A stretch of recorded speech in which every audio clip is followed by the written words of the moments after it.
ఉన్నతమైనటువంటి కృపను బట్టి గడిచినటువంటి వారమునకు ఆత్మ ఫలాలు పూర్తయినాయి, ఆత్మ వరాలు ఇంచుమించుగా పూర్తయినాయి.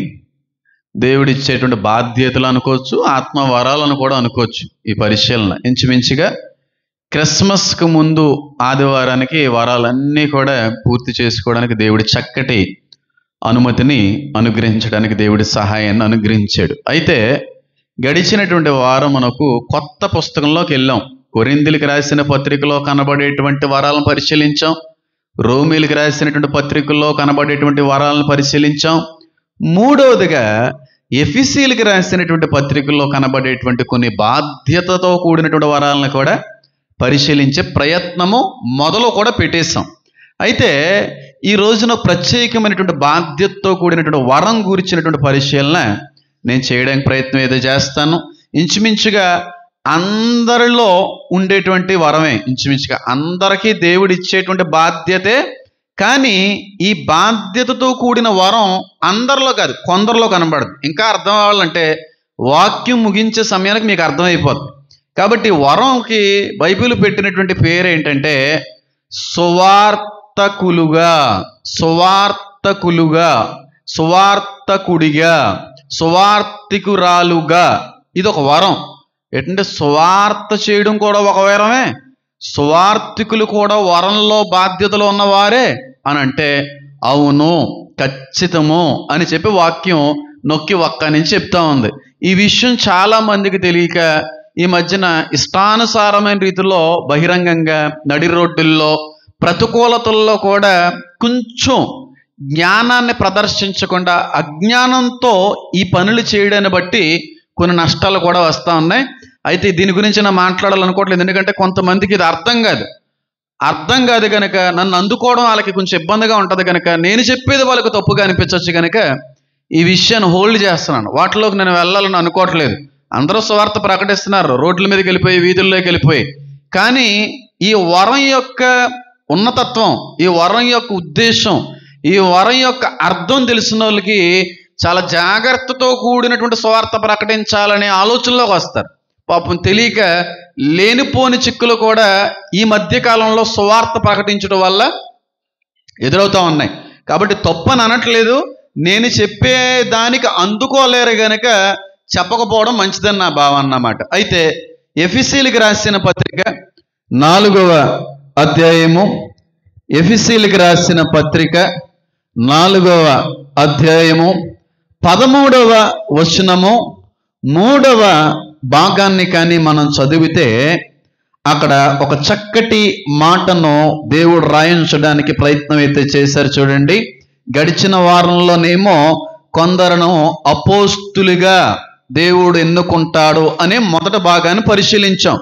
రెండో భాగం కొందరిని ప్రవక్తులుగా దేవుడు అభిషేకించుకుంటాడు, ఎన్నుకుంటాడు. ప్రవక్తుల గురించి 2 సార్లు ప్రస్తావించుకున్నాం కనుక కొత్తగా మళ్ళీ ప్రస్తావించుకుంటే వినూతనమైన రీతిలో పరిశీలించవచ్చు.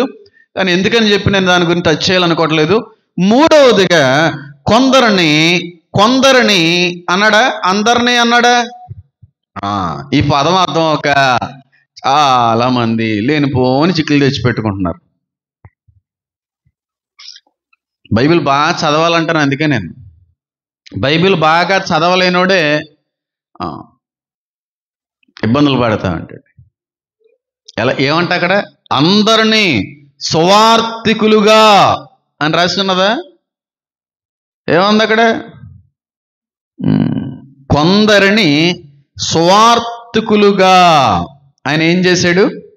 నియమించెను.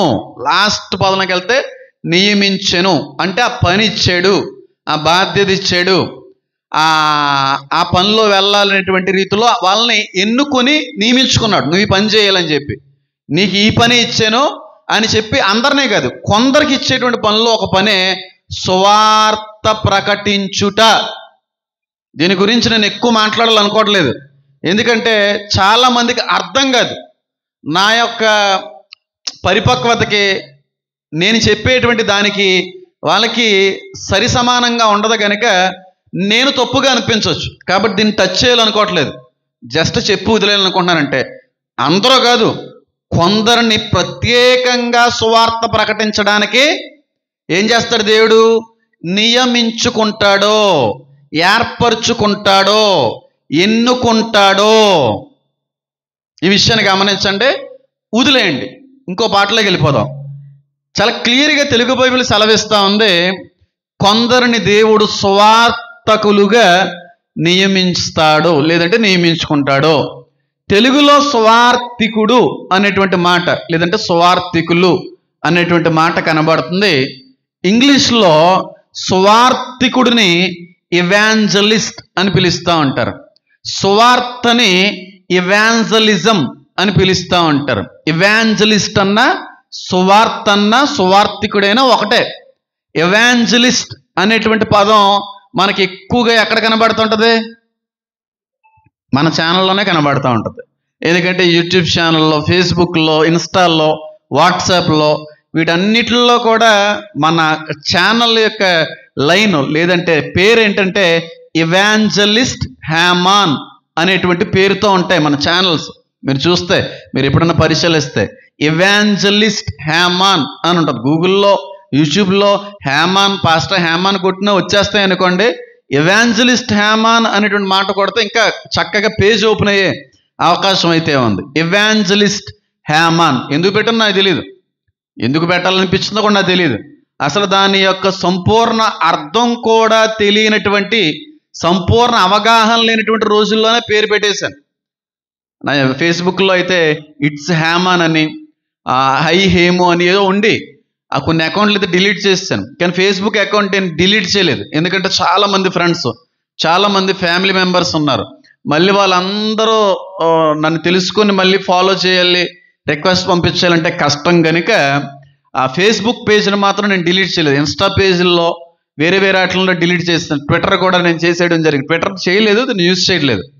ఈ విధంగా దాన్ని అలాగ ఉంచేసాను. ఇట్స్ హేమో అనేటువంటి పేరుని తీసి ఇవాంజలిస్ట్ హ్యామ్ అనేటువంటి పేరు పెట్టుకున్నాను. నా బంధువులు కావచ్చు, నా ఫ్రెండ్స్ కావచ్చు, చాలామందికి ఆ పేరు అర్థం కాలేదు.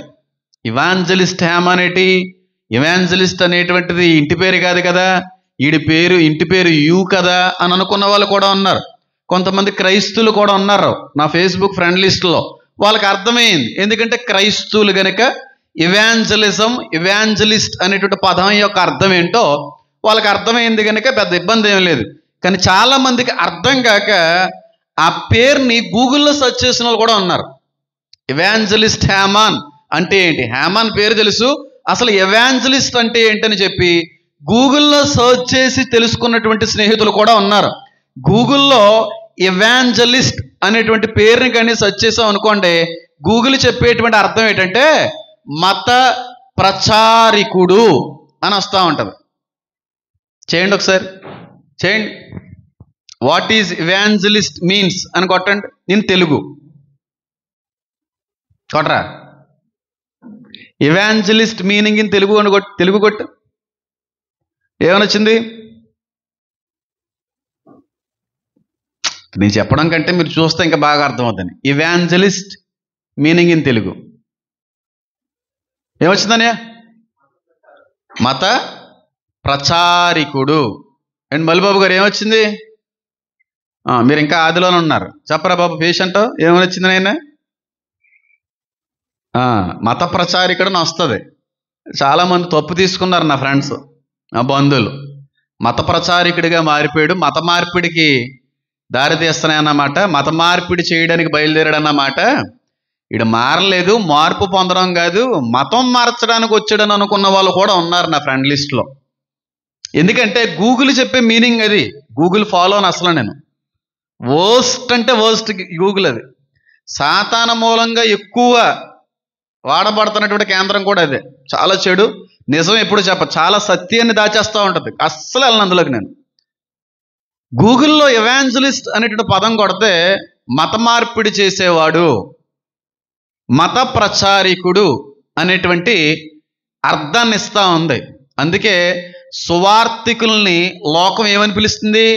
మతం మార్పిడి చేయడానికి వస్తున్నారా, మతాల మార్చడానికి వస్తున్నారా, ఎవరు మార్చమన్నారా మిమ్మల్ని అని చెప్పి మనల్ని మీద తిరుగుబాటుదారులుగా మారిపోవడానికి గల కారణం దాని అర్థాన్ని సరైన రీతిలో ఇవ్వని గూగులే.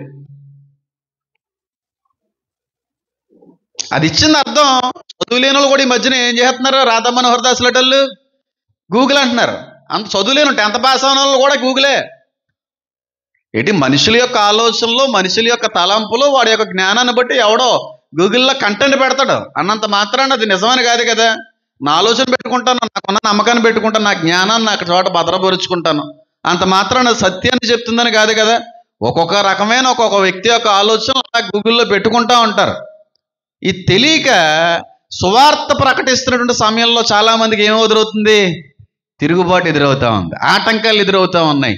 ఈ ఇవాంజలిజం అనేటువంటి దాన్ని, సువార్తని మత మార్పిడి కొరకు ఉపయోగిస్తున్నారనేటువంటి భ్రమలో వాళ్ళు మునిగిపోయారు.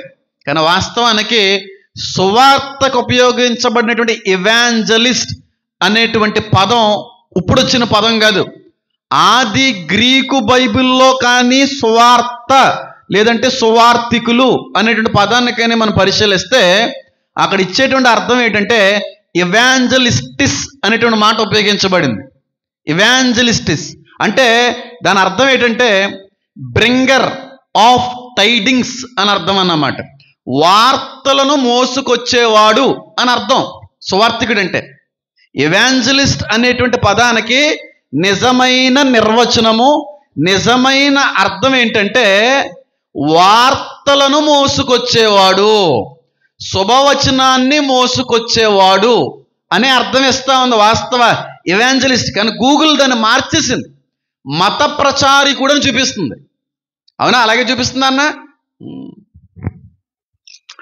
అలాగే చూపిస్తుంది. మెయిన్ అయితే అలాగే చూపిస్తుంది. తర్వాత ట్రాన్స్లేషన్లో వేరేగా చూపించవచ్చేమో, కానీ మీరు గూగుల్లో కొడితే మాత్రం అదే వస్తుంది. కానీ గ్రీకు భాష అనువదించుకుంటే శుభవార్తను, వార్తలను మోసుకొచ్చే వాడికి ఉపయోగించబడినటువంటి పదమే ఇవాంజలిస్ట్ అనేటువంటి పదం.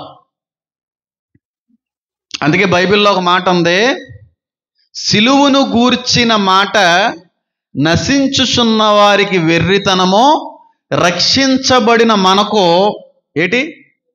దేవుని శక్తి. సిలువును గూర్చిన వార్త, శుభవార్త, సువార్త అనే దానికి మాత్రమే ఆపాదించబడేది ఇవాంజలిజం. దేవుడు కొంతమందిని సువార్తికులుగా ఎన్నుకుంటాడంట, శుభవార్తను ప్రకటించడానికి ఎన్నుకుంటాడంట, వార్తలను మోసుకు వెళ్ళడానికి కొంతమందిని మాత్రమే దేవుడు ఎన్నుకుంటాడు. అందరినీ కాదండి, అందరూ సువార్తికులుగా సువార్త ప్రకటించాలి, కానీ దేవుడు కొందరినే సువార్తికులుగా ఏర్పరచుకుంటాడు. క్రైస్తవుడిగా మనం అందరికీ సువార్త ప్రకటించాలి, కానీ దేవుడు మాత్రం కొందరినే సువార్తికుడిగా ఎన్నుకుంటాడు. మనం పని చేయాలి, కానీ ఆయన పని చేయించుకోవడం వేరు, మన పని చేయడం వేరు, ఆయన అంతటా ఆయన పని చేయించుకోవడం వేరు. కొందరిని ఎన్నుకుంటాడు, అందరూ సువార్తికులు కాదు. వాళ్ళు సువార్త ప్రకటిస్తే పని అవుద్ది. పని లేని మంగళే ఏదో చెక్కాడంట, అలా చెక్కేయడానికి వెళ్ళిపోతున్నారు బయటికి. అందుకే నీ కష్టాలు, ఇబ్బందులు క్రైస్తవ్యం మీద. అంటే క్రైస్తవ్యం మీద ఇబ్బందులు, ప్రతికూలతలు వస్తాయి అన్నాడు. ఆ ప్రతికూలతలో కూడా నువ్వు ఎదుర్కోవాలని అన్నాడు. కానీ జ్ఞానయుక్తంగా ఎదుర్కోవాలనడానికి దేవుడు ఉపయోగించినట్టు ఒక చక్కటి చిన్న సామెత తెలుసా? నువ్వు పాము వలే వివేకము కలిగి, పావురం వలే నిష్కపటమైన దాని వలె ఉండాలి. పాము వంటి వివేకంతో కూడిన రీతిలో వెళ్ళాలి సువార్తకి ఎప్పుడని. పాస్టర్ అయినా, సువార్తికుడైనా, బాధకుడైనా, ఎవరైనా, ఉపదేశకులైనా పాము వంటి వివేకంతో పనిచేయమన్నాడు ఆయన. కానీ పాము వంటి వివేకం కాదు, సింహం కొన్నంత కోపంతో ప్రకటిస్తున్నాం సువార్తను. అందుకే పని అవతలేదు బయట. చాలా జ్ఞానయుక్తంగా సువార్త ప్రకటించమన్నాడు దేవుడు. చాలా ఆలోచించి, చాలా మేధస్సుతో చేసుకుని వెళ్ళమన్నాడు ఆయన పనిని జరిగించే విషయంలో. పాము వంటి వివేకం లేకుండా సువార్త ప్రకటించేటువంటి వారిని బట్టే లోకంలో చాలా రకాలైనటువంటి ఇబ్బందులు, ప్రతికూలతలు క్రైస్తవ్యం చెప్పండి ఎదుర్కొంటా ఉంది. వార్తలను మోసుకొచ్చే వారికి పెట్టిన పేరు ఎవాంజలిజము, ఎవాంజలిస్టు, సువార్తికుడు. ఏ వార్త? శుభవార్త. యేసుక్రీస్తు ప్రభువారి యొక్క చెప్పాలి పుట్టుక, మరణ, పునరుద్ధానాలే శుభవార్త. దీన్ని ప్రకటించడానికి దేవుడు కొంతమందిని ఎన్నుకుంటాడు. కానీ ఈ మధ్యన వార్తలు మోసుకొచ్చే వాళ్ళు, అంటే మీరు ఇలా అనుకోకండి, తప్పుగా తీసుకోకండి, మళ్ళీని వార్తలు మోసుకొని రావడం కూడా ఒక వరమేనా అని అనుకుని ఈదులో వార్తలో, ఆ ఇంట్లో వార్తలో, ఆ కుటుంబానికి సంబంధించిన వార్తలు మోసుకొచ్చే వాళ్ళకు కూడా ఈ వరం ఉన్నట్టుందని అనుకున్నారు కనుక నేను పెండాకుడు. శుభవార్త మాత్రమే, క్రీస్తును గూర్చినటువంటి శుభవచనం మాత్రమే దీనికి వర్తిస్తా తప్ప ఈదులో వార్తలో, ఆల వార్తలో, ఎదురింటోల వార్తలో, వెనకింటోల వార్తలో, పక్కింటోల వార్తలో, ఆ పక్కింటోల వార్తలో ఈ మోసుకెళ్ళే వాళ్ళు కాదు ఈ వరం కలిగి ఉన్న వాళ్ళు. కొంతమంది చాలా చక్కగా వార్తలు మోసుకెళ్తా ఉంటారు, ఇక్కడదక్కడ అక్కడదిక్కడికి. పోస్ట్ మ్యాన్లు అయినా సరే వాళ్ళ బాధ్యతను అంత నమ్మకంగా జాగ్రత్తగా జరిగిస్తారో లేదో కానీ ఈదులో సంఘాల్లో కొంతమంది పోస్ట్ మ్యాన్లుగా పనిచేస్తూ ఉంటారు. ఎంత చక్కగా తరలిస్తూ ఉంటారో, ఇక్కడ విషయాన్ని అక్కడ, అక్కడ విషయాన్ని ఇక్కడ, ఇక్కడ విషయాన్ని మరొక చోట, మరొక విషయాన్ని మరొక ఇంటి దగ్గర వార్తలు మోసుకెళ్ళేవారన్నమాట. వీళ్ళని సువార్తికులు అనలేదు బైబిల్లో. ఏమన్నాడు? కొండెములు చెప్పువారు అన్నాడు.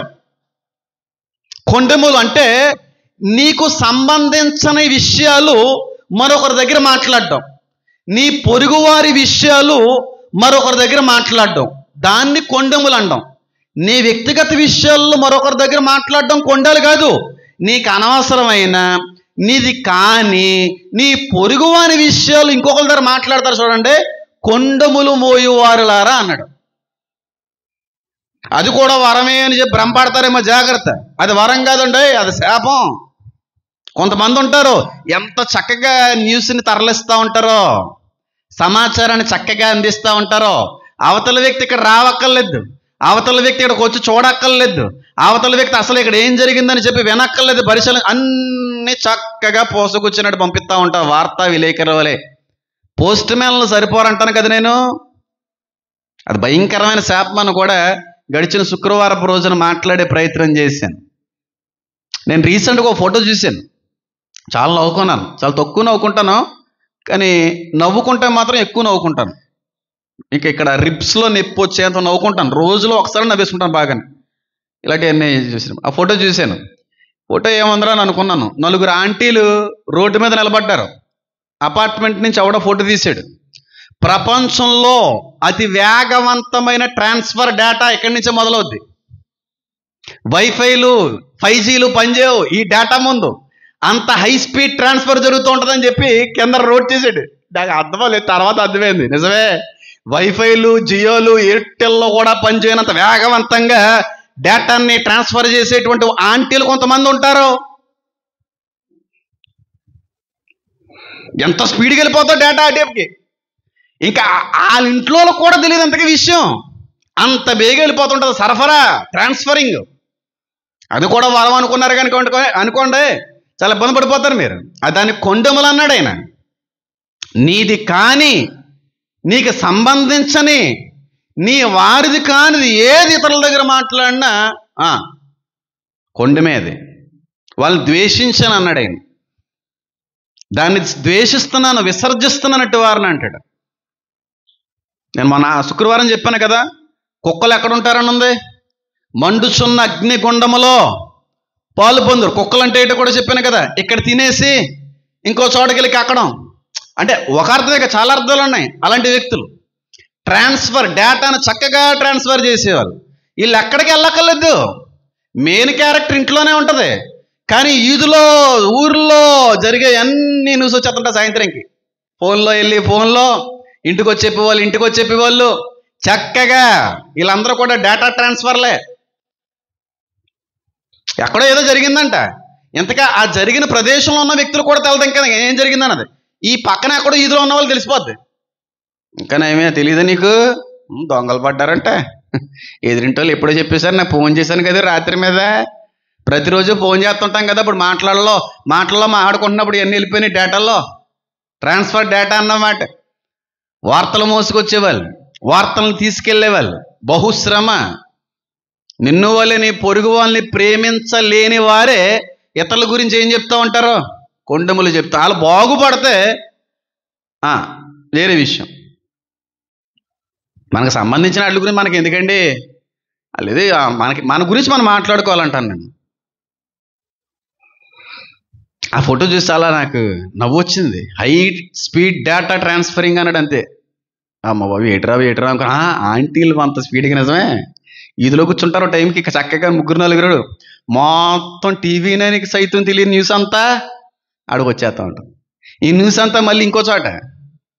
ఎందుకయ్యి ఆ డేటా కోసం, ఆ వార్త కోసం మాట్లాడట్లేదు దేవుడు ఇక్కడ.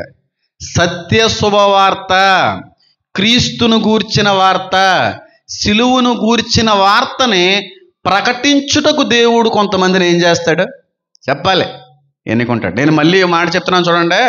వచ్చే సంవత్సరం నుంచి మన సంఘంలో అర్జెంటుగా వెళ్ళిపోతే నేను పంపించేసేటువంటి వ్యక్తులు ఎవరంటే కొండలు చెప్పేవాళ్ళే. అసలు నాకు నచ్చదు. ప్రసన్న గారైనా ఎప్పుడైనా మంచి విషయమైనా వేరే మాట్లాడక దగ్గర. ఎందుకంటే మా అమ్మమ్మ గారి దగ్గర లేదు ఆ పద్ధతి, తాతయ్య గారి దగ్గర లేదు, మా తల్లిదండ్రుల దగ్గర కూడా లేదు. చిన్నప్పటి నుంచి ఆ పెంపకంలో పెరిగిన వ్యక్తిని కనుక అలాంటి ఎక్కడన్నా వింటున్నప్పుడు నాకు చాలా అసహ్యం వేస్తూ ఉంటుంది. నా జీవితంలో ఈ రోజు వరకు మా తాతయ్య గారు కానీ మా అమ్మమ్మ గారు కానీ వేరే వ్యక్తుల గురించి మాట్లాడడం అనేది మా ఇంట్లో ఎప్పుడు జరగలేదు. మా అమ్మగారు కానీ మా నాన్నగారు కానీ వేరే కుటుంబానికి సంబంధించిన విషయాలు మాట్లాడుకోవడం ఈ రోజు వరకు జరగలేదు. ఇప్పుడు ఎలా మా అమ్మ బుర్ర పాడైపోవడానికి కొంతమంది కారణం అయితే అయ్యి ఉండొచ్చు, కానీ ఈ రోజు వరకు నా కుటుంబంలో లేని అలవాటు, అది కుటుంబంలో లేని అనుభవం. అలాంటి పెంపకంలో పెరిగిన వ్యక్తి అలాంటివి చెప్తున్నప్పుడు వింటున్నప్పుడు అసహ్యమే వేస్తూ ఉంటుంది. ఎప్పుడూ మా అమ్మమ్మ గారు పల్లెతో ఒక వ్యక్తిని విమర్శించడం కానీ, ఒక వ్యక్తి గురించి మాట్లాడడం కానీ, ఎదురింటోళ్ళ గురించి మాట్లాడడం కానీ, పక్కింటోళ్ళ గురించి మాట్లాడడం కానీ, కనీసం బంధువుల కోసం కూడా మాట్లాడేవారు కదా. బంధువుల కోసం కూడా మాట్లాడేవారు కాదు. ఆ తరం అలా ఉందనుకుంటే కాదు, తర్వాత తరం మావేలు, పెద్ద మావేలు, మా అమ్మగారు ఎప్పుడూ కూడా మా నాన్నగారితో సహా ఏ రోజు మాట్లాడడం నేను వినలేదు. ఆ పెంపకంలో పెరిగారు కదా. అలాగా చెప్పేవాళ్ళు అంటే చాలా చిరాకు, అసహ్యం వేస్తూ ఉంటుంది. చాలా అసహ్యం, మంచిది కాదు అది. ఒకవేళ ఎవరి గురించన్నా ఏ సమయంలోనే ఎప్పుడో ఒకసారి మాట్లాడే పరిస్థితి ఒకవేళ కలిగితే తాతయ్య గారు మీకెందుకది అని గద్దించేవారు భార్యని. మరి ఎప్పుడో సార్ మంచి విషయమే మాట్లాడగలనాక ఎందుకు మీకు ఎందుకు వచ్చింది ఆ పెంపకల్లో పెరిగాం కదా, అసహించుకుంటాను. కొండలు గల్లన్నా కొండలు చెప్పేవాళ్ళు అన్నాను. చాలా చిరాకు నాకు. 2025లో అలాంటి వినబడకూడదు. వినబడితే మాత్రం మీ స్వరం ఎక్కడ వినబడదు. అది పరిస్థితి. చాలా వరకునండి మనం నష్టాలు, మన జీవితం నాశనం అయిపోవడానికి కారణం సాతాను కాదండి, దేవుడి శోధనలు కాదండి. మనం చేసుకునే సగం వరకు శాపాన్ని అనిపించే స్థితిలో నిలబెట్టేసే మనమే శాపాన్ని ఆకర్షించుకున్నాం. నేను ఎక్కువ మాట్లాడి ఎవరిని బాధ పెట్టాలనుకోవట్లేదు.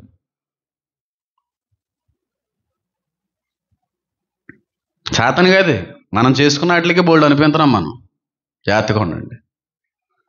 ఇవాంజలిస్ట్ అనగా శుభవార్తను ప్రకటించడానికి మోసుకెళ్ళేటువంటి వాళ్ళు. ఈ మధ్యన వార్తలు మోసుకెళ్ళేటువంటి వాళ్ళు క్రిస్మస్ తాతల్లో కూడా కనబడుతున్నారా? కనబడట్లేదా? క్యారల్స్ అని ఎన్ని జరుపుతుంటారు కొంతమంది. వాళ్ళని ఏం విమర్శించట్లేదు, వాళ్ళని ఏం అనట్లేదు, నేను తప్పుపట్టట్లేదు. ఈ మధ్యన అంటే నా చిన్నప్పటి నుంచి ఉన్నాయి, కొత్తగా ఏం వచ్చినాయి అయితే కాదు. కానీ క్రిస్మస్ హడావుడి మొదలైంది అనుకోండి, క్రిస్మస్ తాతల హడావుడి కూడా మొదలవుతూ ఉంటుంది. క్రిస్మస్ తాత గెటప్ ఒకడికి వేయించేసి ఓ 4 డప్పులు పట్టేసుకుని, ఒక 4 మేకప్ వేసేసుకుని, పాటలు పాడేసుకుంటూ వాళ్ళింటికి వెళ్ళి వీళ్ళింటికి వెళ్ళి అయ్యి పంచిపెట్టేసి ఏమన్నా ఎత్త తినేసి వచ్చేస్తుంటారు. క్యారల్స్ అంటా ఉంటారండి దాన్ని. అది వాక్యానుసారమైంది కాదు. క్రిస్మస్ తాత అన్నవాడు ఎక్కడన్నా ఉన్నాడా? తాత అన్న మాట ఎక్కడన్నా ఉందా? పోనీ తర్వాత గురించి మాట్లాడుకుందాం.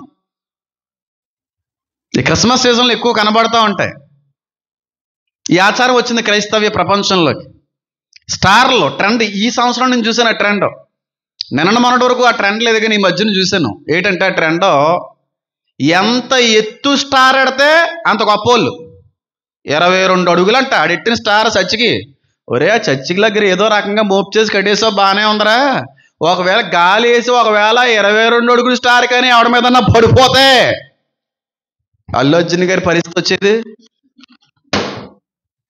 ఈడి వల్ల చచ్చిపోయాడు అర్రా.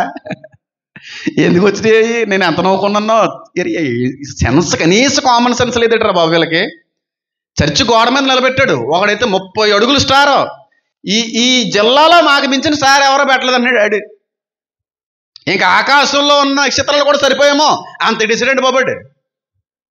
అంత పెద్దది ఎట్టేసి ఆ ఇనుపుతోనో అల్యూమినియంతో చేస్తారనుకుంటా. ఫ్రేమ్ అంతా చాలా బరువు ఉంటుంది. అది ఎలా ఎక్కిచ్చాడో తెలియదు, ఏ క్రేన్తో ఎక్కిచ్చాడో తెలియదు. మొత్తానికి ఏదో రకంగా కట్టేసి నాకు అనిపించింది, ఒకవేళ అది తెగి పడిపోవాలి, ఈడు మాత్రం ఖచ్చితంగా ఇన్నోవా ఎక్కేస్తారు. ఈడు రక్షకి ఎక్కేస్తారు. మన వాళ్ళు అర్జున్ గారు ఎక్కారు కదా మొన్న. ఆ విధంగా ఎందుకు వచ్చినాయి ఆ జ్ఞానం లేని పనులు? నక్షత్రాలు కట్టుకుంటే ఏమద్దమ్మా? నక్షత్రం ఎవరి దగ్గర నడిపించింది? మనం కూడా నక్షత్రాలే ఉన్నాం. మనం నడిపించాలి కొంతమందిని దేవుని దగ్గరికి. అది సువార్త అంటేనే. నక్షత్రాలు కట్టుకుంటా రాదు. 7 సంవత్సరాల నుంచి ఒకటే స్టారు, మార్చిపోయింది, రంగు పోయింది, అన్నీ పోయింది. స్టార్ మార్చవచ్చు కదా అంటారు మా ఇంట్లో వాళ్ళు. ఎందుకు వచ్చింది? ఏదో ఉండాలన్న పేరుకి అక్కడ పెట్టామంతే. కొండం పెద్ద విషయం ఏం కాదు, మార్చలేదేమని. సేవలోకి రాకముందు నుంచి ఉందా స్టార్. 7 years నుంచి ఎలాగైనా వద్దా అంటుంది. వెలిగినంతకాలం వెలుగు, తర్వాత ఇంక మారిపోతే ఇంకోటి ఏదైనా తెద్దాలని అనుకున్నాను అంతే. పెద్ద పెద్ద స్టార్లు క్రైస్తవ్యంలో కొత్త కొత్త ట్రెండ్లు వచ్చేస్తూ ఉన్నాయి. వాక్యం సెలవిస్తూ ఉంది, శుభవార్త, సువార్త, క్రీస్తును గూర్చిన వార్త ప్రకటించుటకు ప్రత్యేకంగా దేవుడి చేత ఎన్నుకోబడినటువంటి వ్యక్తులే ఎవరు? సువార్తికులు. లోకవార్తికులు కాదు, ఈది వార్తికులు కాదు. ఎవరు? వార్తాపత్రికలు అంతకంటే కాదు. సువార్తను గూర్చిన వార్తను మోసుకెళ్ళేవారు మాత్రమే సువార్తికులని చెప్పి దేవుడు పిలుచుకుంటాడు. ఏంటి సువార్త అంటే? పాపంలో పుట్టాం, పాపంలోనే బ్రతుకుతున్నాం, పాపంలోనే చనిపోతున్నాం. పుట్టిన ప్రతి ఒక్కడో కూడా నరకాగ్నికి పరిమితం అయిపోతున్నాడు. పుట్టిన ప్రతి ఒక్కడో కూడా పాతాళానికి పరిమితం అయిపోతున్నాడు. సమయం వచ్చినప్పుడు దేవుడే మానవుడిగా వచ్చి మన పాపాల నిమిత్తం రక్తాన్ని చిందించి మరణించి తిరిగి పునరుద్ధానుడయ్యాడు. నరకం నుంచి తప్పించడానికి ఒక మందును దేవుడు మనకి కలుగు చేసి రెడీ చేసి వెళ్ళిపోయాడు. అదే సువార్త. పాపంలోనే పుట్టాం, పాపంలోనే పెరుగుతున్నాం, పాపంలోనే చచ్చిపోయి మళ్ళీ నరకంలోకి వెళ్ళిపోతున్నాం. దాని నుంచి తప్పించడానికి అతి పరిశుద్ధుడైన దేవుడు మానవుడిగా రూపాన్ని దాల్చుకొని తన క్రయధనాన్ని చెల్లించి చచ్చి తిరిగి పునరుద్ధానుడయ్యాడు. అదే సువార్త. అలా అవ్వుట వల్ల మానవులకు వచ్చింది ఏంటంటే రక్షణ అనే మందు విరుగుడుని. పాపానికి విరుగుడు రక్షణ, నరకానికి విరుగుడు రక్షణ.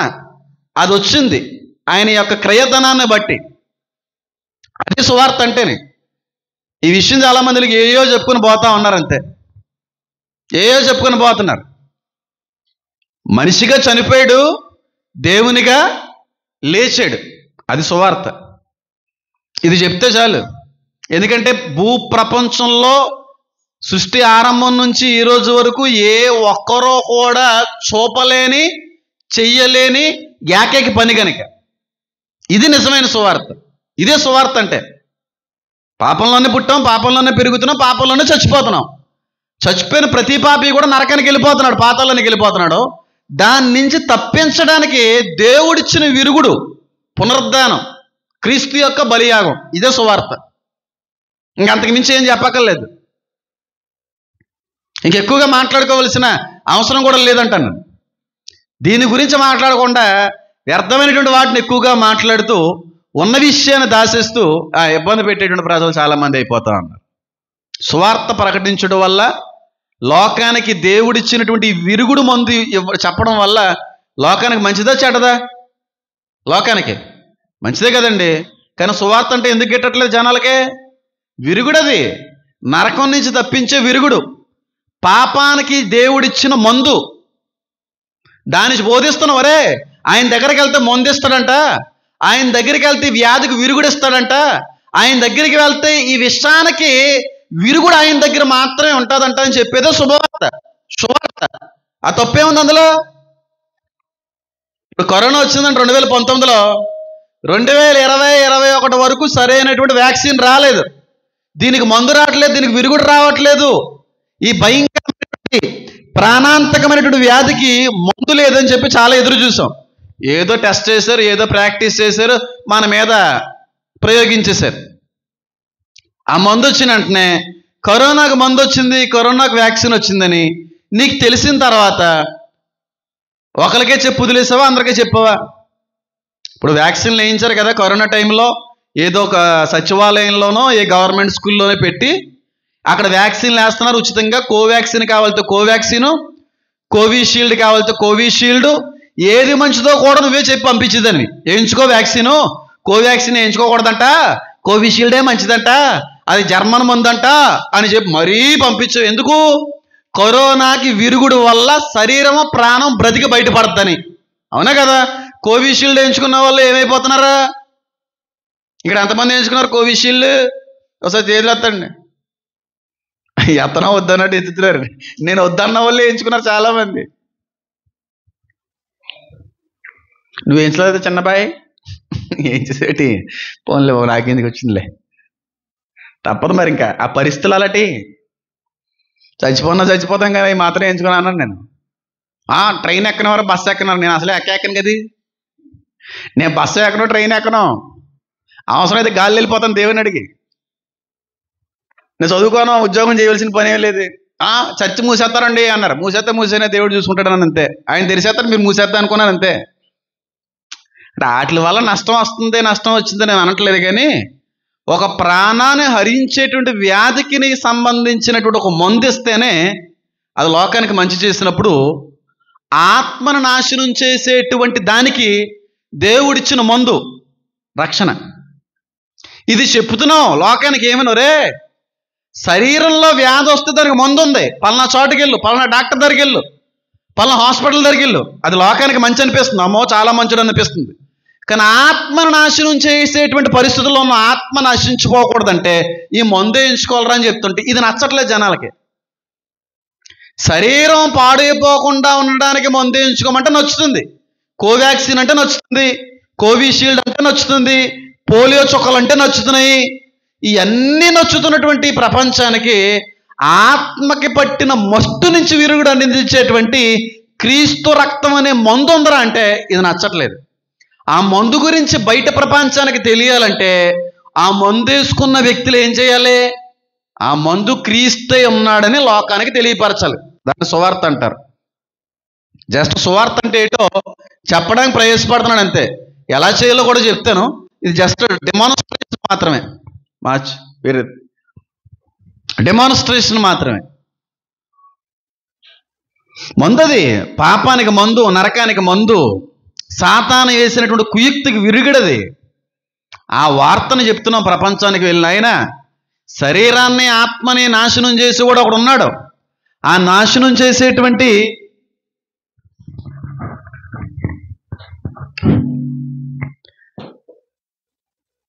ఆ న్యాయాధిపతి చేతిలో నుంచి మనం తప్పించబడాలి అంటే ఆయన మనకి తయారు చేసిన వెళ్ళిపోయే ముందు ఇచ్చిన మందుని ఏం చేయాలి?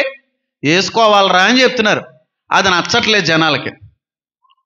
హార్ట్ ఫెయిల్యూర్ చేసే, కిడ్నీలు ఫంక్షనింగ్ ఆపేసే, లంగ్స్ను పాడు చేసే కోవాక్సిన్ వేయించుకోమన్న మాట వార్త అయినా నచ్చింది. కానీ ఆత్మని బ్రతికించే, ఆత్మని రక్షించే ఈ వ్యాక్సిన్ గురించిన వార్త లోకానికి ఎలా ఉంది? వెర్రితనంగా ఉంది. సిలువను గురించిన వార్త అంటే పాప విమోచన, పాపానికి సంబంధించిన విరుగుడు గురించిన వార్త లోకానికి చాలా వెర్రితనంగా ఉంది. కానీ వాక్యం సెలవిస్తూ ఉంది, ఆ వార్తను అంగీకరించిన మనకు మాత్రం దేవుని శక్తే ఉన్నదే. దేవుని శక్తే ఉంది. ఇందులో తప్పేముందంటే లోకాన్ని మార్చాలనుకుంటున్నావా? ఆత్మను బ్రతికించాలనుకుంటున్నాం, ఆత్మను రక్షించాలనుకుంటున్నాం, ఒక వ్యక్తిని నరకాగ్ని నుంచి తప్పించాలనుకుంటున్నాం, ఒక వ్యక్తిని అగ్నిలో నుంచి లాగినట్టుగా లాగమన్నటువంటి వాక్యం జ్ఞాపకం ఉంది కనుక ఆ విధంగా మనం బయటికి వెళ్ళి ఆ విషయాన్ని, వార్తను ప్రకటిస్తుంటే ఎన్ని ఆటంకాలు ఉన్నాయో మన దేశంలో. ఓ బోటు పట్టుకుని యేసు అందరికీ దేవుడనే బోటు పెట్టుకుంటే ఏం పెడుతున్నారు బయట? కేసులే. యేసుక్రీస్తు ప్రభు వారు మాత్రమే నిజమైన దేవుడని చెప్పి వీధిలోకి వెళ్ళాం అనుకో, ఏం తెస్తున్నారు? కొట్టడానికే చెప్పులు తెస్తున్నారు.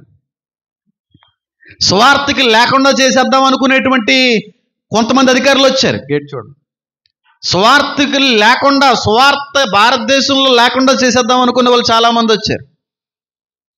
కానీ వాళ్ళకి తెలియని విషయం ఏంటంటే, ఇది 2000 రూపాయల నోటు కాదు.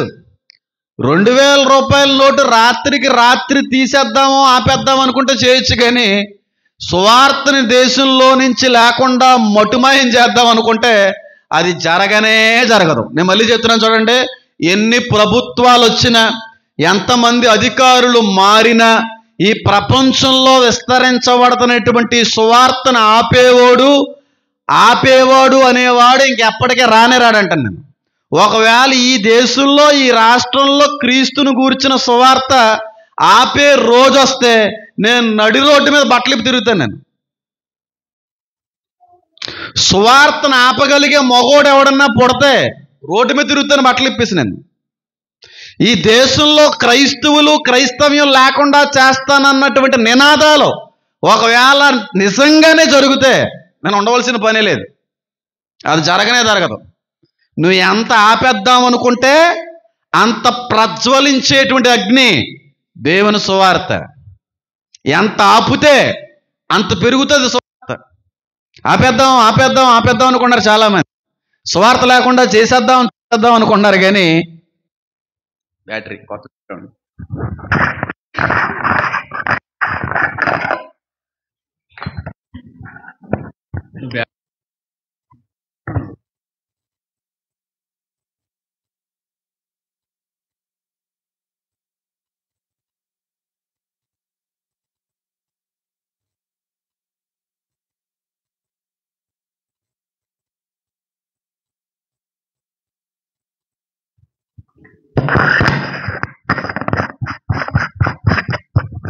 ఉన్నాయా లేవా చెప్పండి ఆటంకాలు సువార్తకి? బయట సువార్త ప్రకటించడానికి స్వాతంత్రత ఉందా?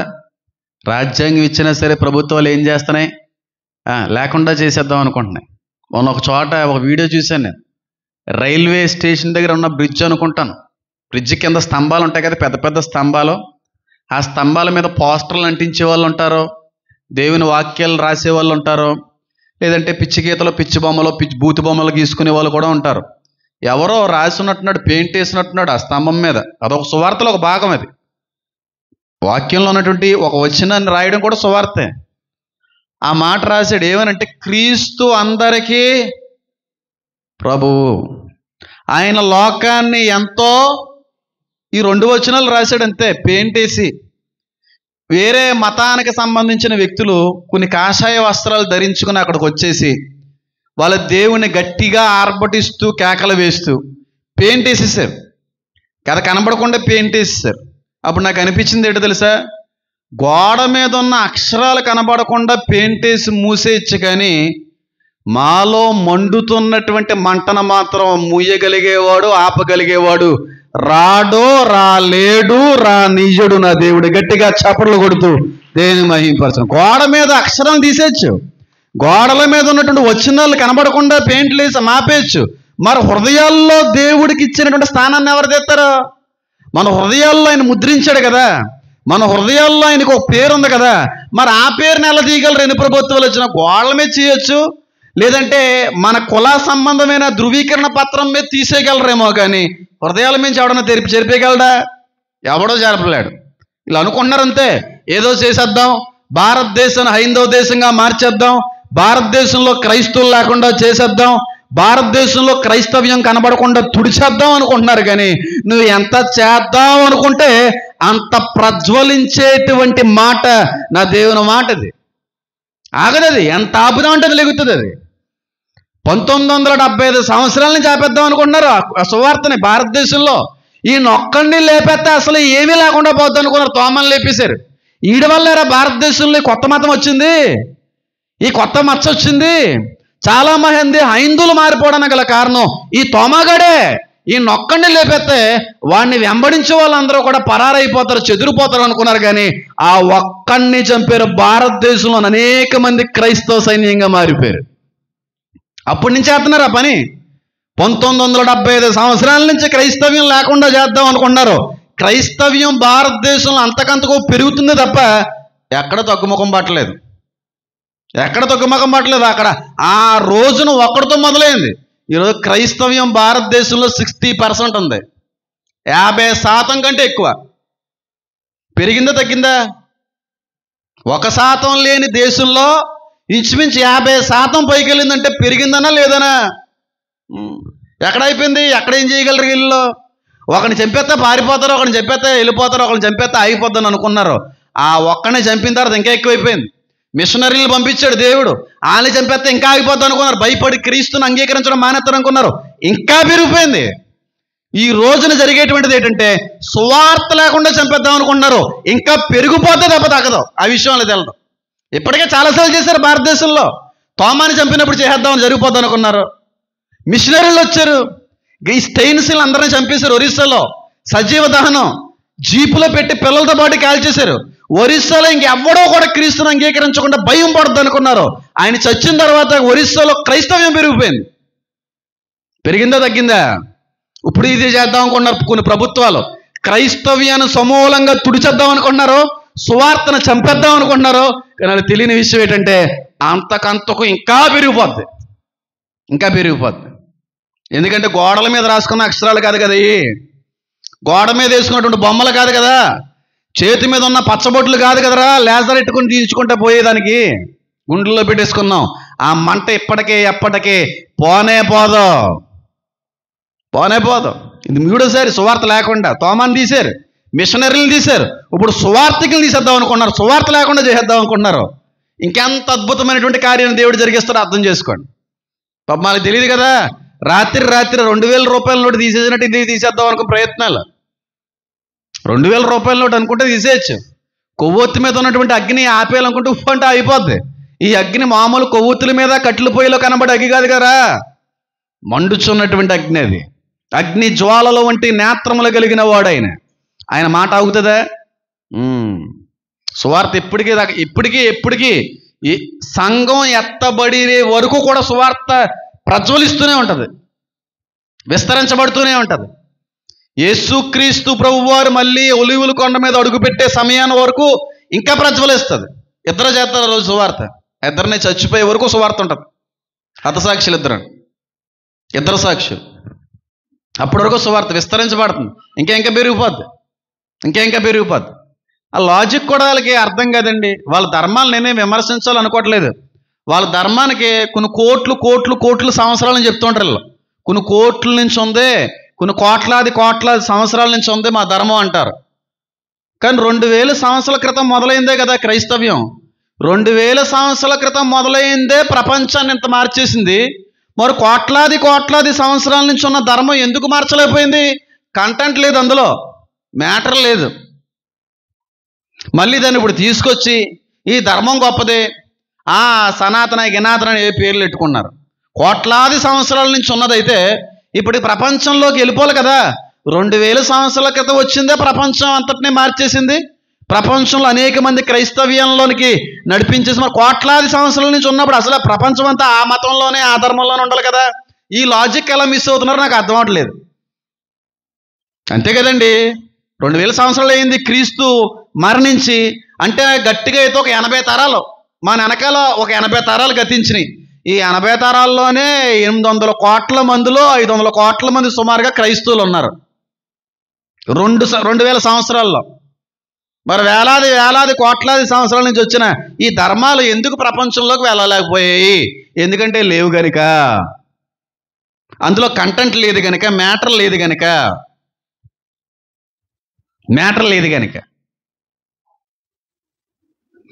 మ్యాటర్ ఉంటే వెళ్ళిపోతున్నా బంగారంలో వెళ్ళిపోదును. ఇది సువార్త.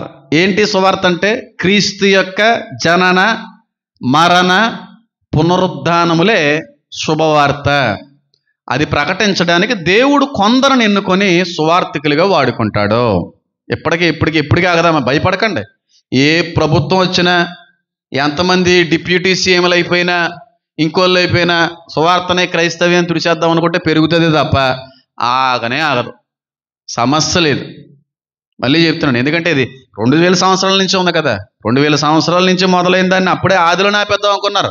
ఎక్కడ జరిగింది? ఎక్కడ సాధ్యమైంది? 120 మందినే ఆపలేకపోయారు కదండి. 500 కోట్ల మందిని ఎలా ఆపేద్దాం అనుకుంటున్నారు? అసలు జరిగేదేం కాదు. సరే, ఇప్పుడు ఈ వరం లేదంటే ఈ భారం, ఈ బాధ్యత దేవుడు కొందరికి ఇస్తాడు, కొందరిని దేవుడు వాడుకుంటాడు సువార్థికులుగా. ఒకవేళ బాధ్యత, ఆ వరం అనేటువంటిది నీవు కానీ పొందుకుంటే నీలో కనబడేటువంటి కొన్ని ప్రత్యేకమైన లక్షణాల గురించి మాట్లాడతాను. కొందరిని సువార్థికులుగా చెప్పండి నియమించుకున్నాడని ఉంది. సువార్థికులుగా, సువార్త అనేది అందరికీ చెప్పాలి, కానీ దేవుడు కొందరిని మాత్రం ఈ విషయంలో బలంగా వాడుకుంటాడు. ఎవాంజలిస్టులు. ఈ సువార్త ప్రకటించేటువంటి వాళ్ళలో, ఈ వరం ఉన్నటువంటి వాళ్ళల్లో మొట్టమొదటిగా, తొలిగా కనబడేటువంటి ప్రధాన లక్షణం ఏంటంటే ఆత్మల పట్ల భారం ఉంటుంది. వాళ్ళకి ఆత్మల భారం అధికమైన రీతిలో ఉంటుంది. ఆత్మ నశించిపోతుంది, ఆ ఎదురింట్లో ఆత్మ నశించిపోతుంది, లేదంటే పక్కింట్లో ఆత్మ నశించిపోయే రీతిలో ఉంది.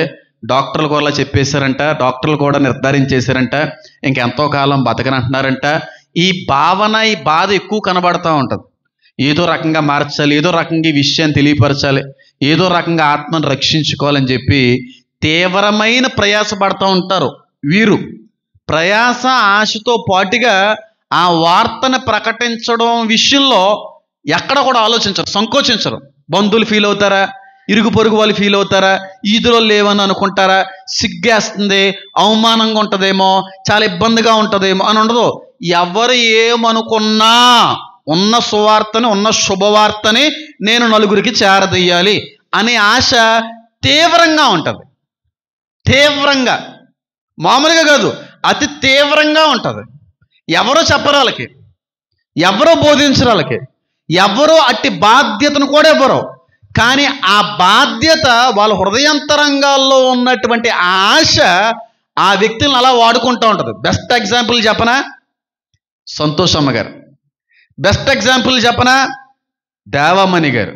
నిజమైన సువార్థికులు.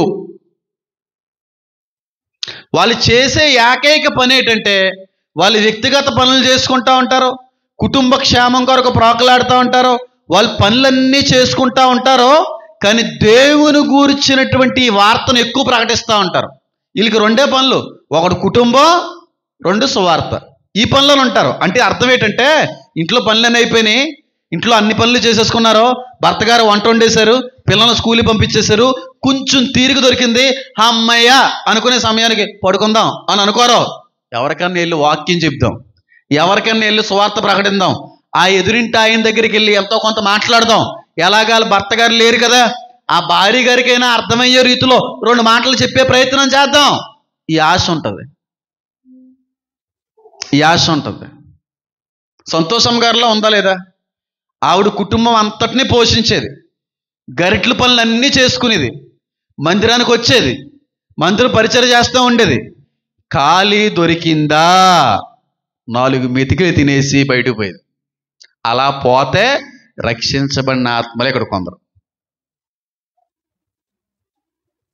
ఎంతమందికి అర్థమైంది? దేవమణి గారు చేసే పనులు 2 పనులు. ఒకటి ఇంట్లో ఉండి ఆవిడ పనులు చేసుకుని భోజనం చేయడం, కొంచెం వీలుంటే పడుకోవడం. మిగిలిన పనేటి?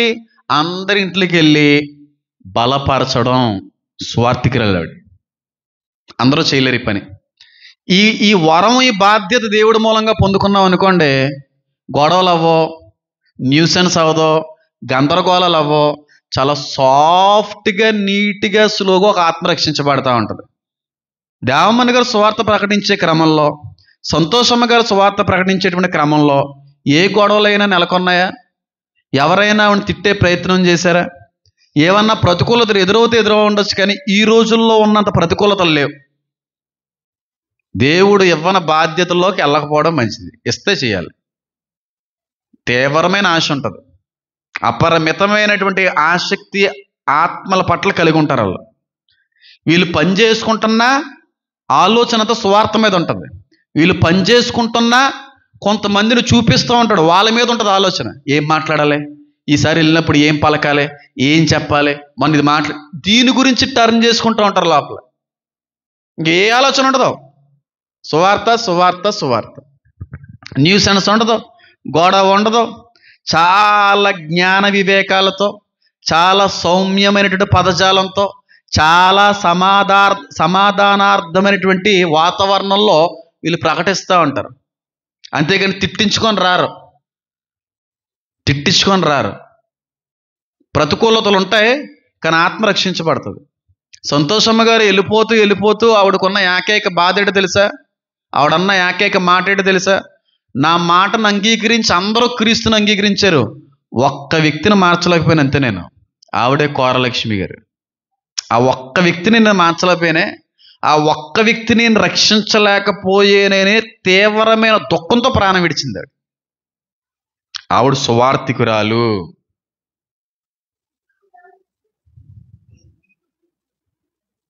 ఇప్పుడు ఎంతమందికి అర్థమైంది? వాళ్ళకి మనకి చాలా తేడా ఉంటుంది లేదా? మనము స్వార్థ ప్రకటిస్తూ ఉంటాం, మనము కూడా ఇక్కడ విన్నటువంటి వాక్యం నలుగురితో పంచుతూ ఉంటాం. కానీ దేవుడు నియమించుకున్న వ్యక్తుల్లో ఉండేటువంటి ఈ లక్షణాలకి మనకి చాలా తేడా ఉంటుంది. చాలా ప్రత్యేకమైన రీతిలో వాడబడుతూ ఉంటారు. వాళ్ళు మాట్లాడుతుంటే ఎదుటి మనిషి మారాలనిపిస్తూ ఉంటుంది. సువార్త అందరూ చెయ్యాలి, కానీ సువార్థికుడిగా దేవుడి మూలంగానే ఎన్నుకోబడాలి. వాళ్ళు బాగా వాడబడతారు. ఇంకా కుటుంబంలో ఎవరికీ లేదు ఆ వరం. పరిచర్య వరం, పాటలు ఇవన్నీ ఉన్నాయి, కానీ ఆ వరం మళ్ళీ ఎక్కడ కనపడలేదు నాకు. ఆ తీవ్రమైన ఆశ ఈ కుటుంబాల్లో ఎక్కడ చూడలేదు నేను. దేవమణి గారి కుటుంబంలో కూడా ఆవిడ ఒక్కళ్ళలోనే చూశాను. ఒకవేళ వెనకాల తరంలో వీళ్ళెవరిలో అయినా ఒకవేళ దేవుడు ఆ వరం ఏర్పరిస్తే ఆ ఆలోచనలో కనబడతాయేమో. ప్రకటించండి, దేవుడి గురించి మాటలు తెలియపరచండి, తప్పేమీ లేదు. దేవుడి గురించి మంచి విషయాలు చెప్పండి, తప్పేమీ లేదు. కానీ సువార్థికులుగా దేవుడు కొందరిని ఎన్నుకుంటాడు, నియమించుకుని వాడుకుంటాడు. ఎప్పుడు ఆత్మల పట్ల భారమే. వాళ్ళకి ఒక పని, నాకు దేవుడు ఇచ్చిన పని ఇది, అన్నీ చేసిన కానీ ఒక పని అయిపోయింది, ఒక పని అవ్వట్లేదు, ఈ ఆలోచనలోనే ఉంటారు. ఇంక వేరే ఆలోచన ఉండదు వాళ్ళకి. తిన్నా, పడుకున్నా, లెగిసినా, పని చేసుకుంటున్నా, అయ్యో వాళ్ళు బాగానే ఉన్నారు, వాళ్ళు బాగానే, ఈవిడ ఎంటలేదు, ఈవిడ అలాగా, ఈ ఆలోచనలు వెళ్తుంటాయి. అంతేగాని మూడ్ వచ్చినప్పుడు, ఎప్పుడో మనకు అనిపించినప్పుడు నేను సువార్త ప్రకటిస్తానండి, నేను వాళ్ళింటికి వెళ్ళి వాక్యం చెప్పాలి, ఇది కాదు. లేచిన దగ్గర నుంచి అదే ఆలోచన ఉంటుంది. మనకు మూడ్ వచ్చినప్పుడు కాదు సువార్త ప్రకటించడం. మీరు సర్వ సృష్టికి వెళ్ళి ఏం చేయండి, వెళ్ళిపోవాలంతే. ఇంకా ఆగకూడదు. సువార్త అందరూ చేయాలి. కానీ సువార్థికుల్లో కనబడే లక్షణంతో పాటుగా అసలు సువార్త ఎప్పుడు పనిచేస్తుంది, లోకం ఎప్పుడు సువార్తను అంగీకరిస్తారు, సువార్థికుడికి, సువార్త ప్రకటించేటువంటి వ్యక్తికి ఉండవలసినటువంటి మొట్టమొదటి లక్షణం ఏదన్నా ఉందంటే, వాడు ముందుగా క్రీస్తు యొక్క ఛాయాచిత్రంగా కనబడాలి. క్రీస్తును చూపించగలగల వ్యక్తి, నీలో క్రీస్తు కనబడాలి. సువార్త నేను అంటుంది బయటికి హైందువుల దగ్గరికి, అన్యుల దగ్గరికి, క్రీస్తుని ఎరగని వ్యక్తుల దగ్గరికి వెళ్తున్నప్పుడు చెప్పే మాట గురించి మాట్లాడుతున్నాను. నీలో క్రీస్తుని వాళ్ళు చూడగలగాలి. నువ్వు క్రీస్తుకి అర్థమై ఉండాలి, క్రీస్తు మిర్రర్ అయి ఉండాలి. అప్పుడే పని అవుద్ది. నీలోనే మాదిరి లేదు, నీలోనే మార్పు లేదు, నీలోనే సౌమ్యం లేదు, నీలోనే సమాధానం లేదు, నీలోనే క్షమాపణ గుణం లేదు, నీలోనే ప్రేమించేటువంటి లక్షణం లేదు, నీలోనే ఇంకనో కూడా ఉండకూడని విషయాలు లేకుండా ఉంచలేదు. ఇవన్నీ ఉండకుండా నువ్వు వెళ్ళి సువార్త ప్రకటిస్తే అవతల వ్యక్తికి క్రీస్తు కనబడ్డు. ఎవరు కనబడతారు? ఫస్ట్ సువార్తికుడికి ఉండవలసిన ప్రధాన లక్షణం ఏంటంటే క్రీస్తు స్వారూప్యాన్ని దాల్చుకోవాలి. అవి ఎక్కడ అలా వస్తాయి? ఆత్మ ఫలాలను బట్టి వస్తాయి. అదే పెద్ద సువార్త.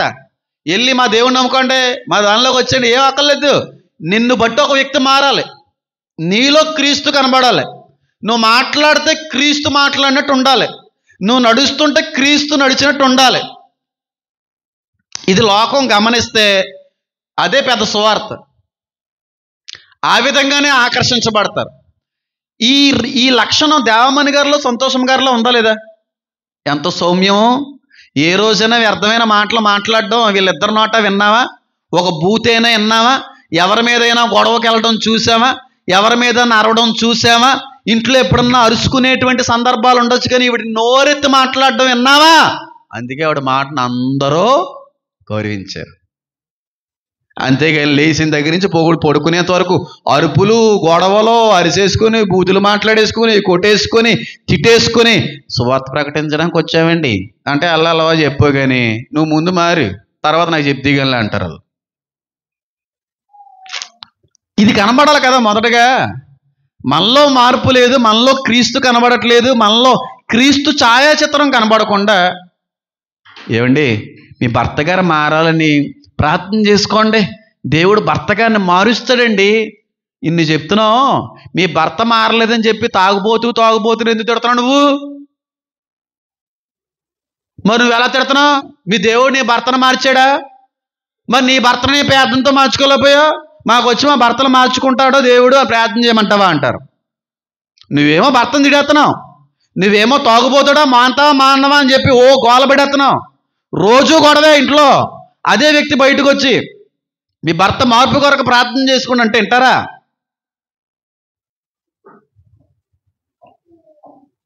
ఎంతమందికి అర్థమవుతుందా మనం చెప్పేది? మొదటగా క్రీస్తును చూడాలి లోకం. ఆ స్వారూప్యంలోకి మనం రావాలి, ఆ స్వభావంలోకి మనం వచ్చేయాలి. చాలా కూల్ ఉండాలి వాళ్ళు, చాలా డౌన్ టు ఎర్త్ ఉండాలి వాళ్ళు, చాలా తగ్గింపు మనసు కలిగి ఉండాలి వాళ్ళు. వాళ్ళు మాట్లాడితే సౌమ్యంగా ఉండాలి, వినసొంపుగా ఉండాలి, గౌరవనీయంగా ఉండాలి. అలాంటి వ్యక్తుల మాటలు వింటారు.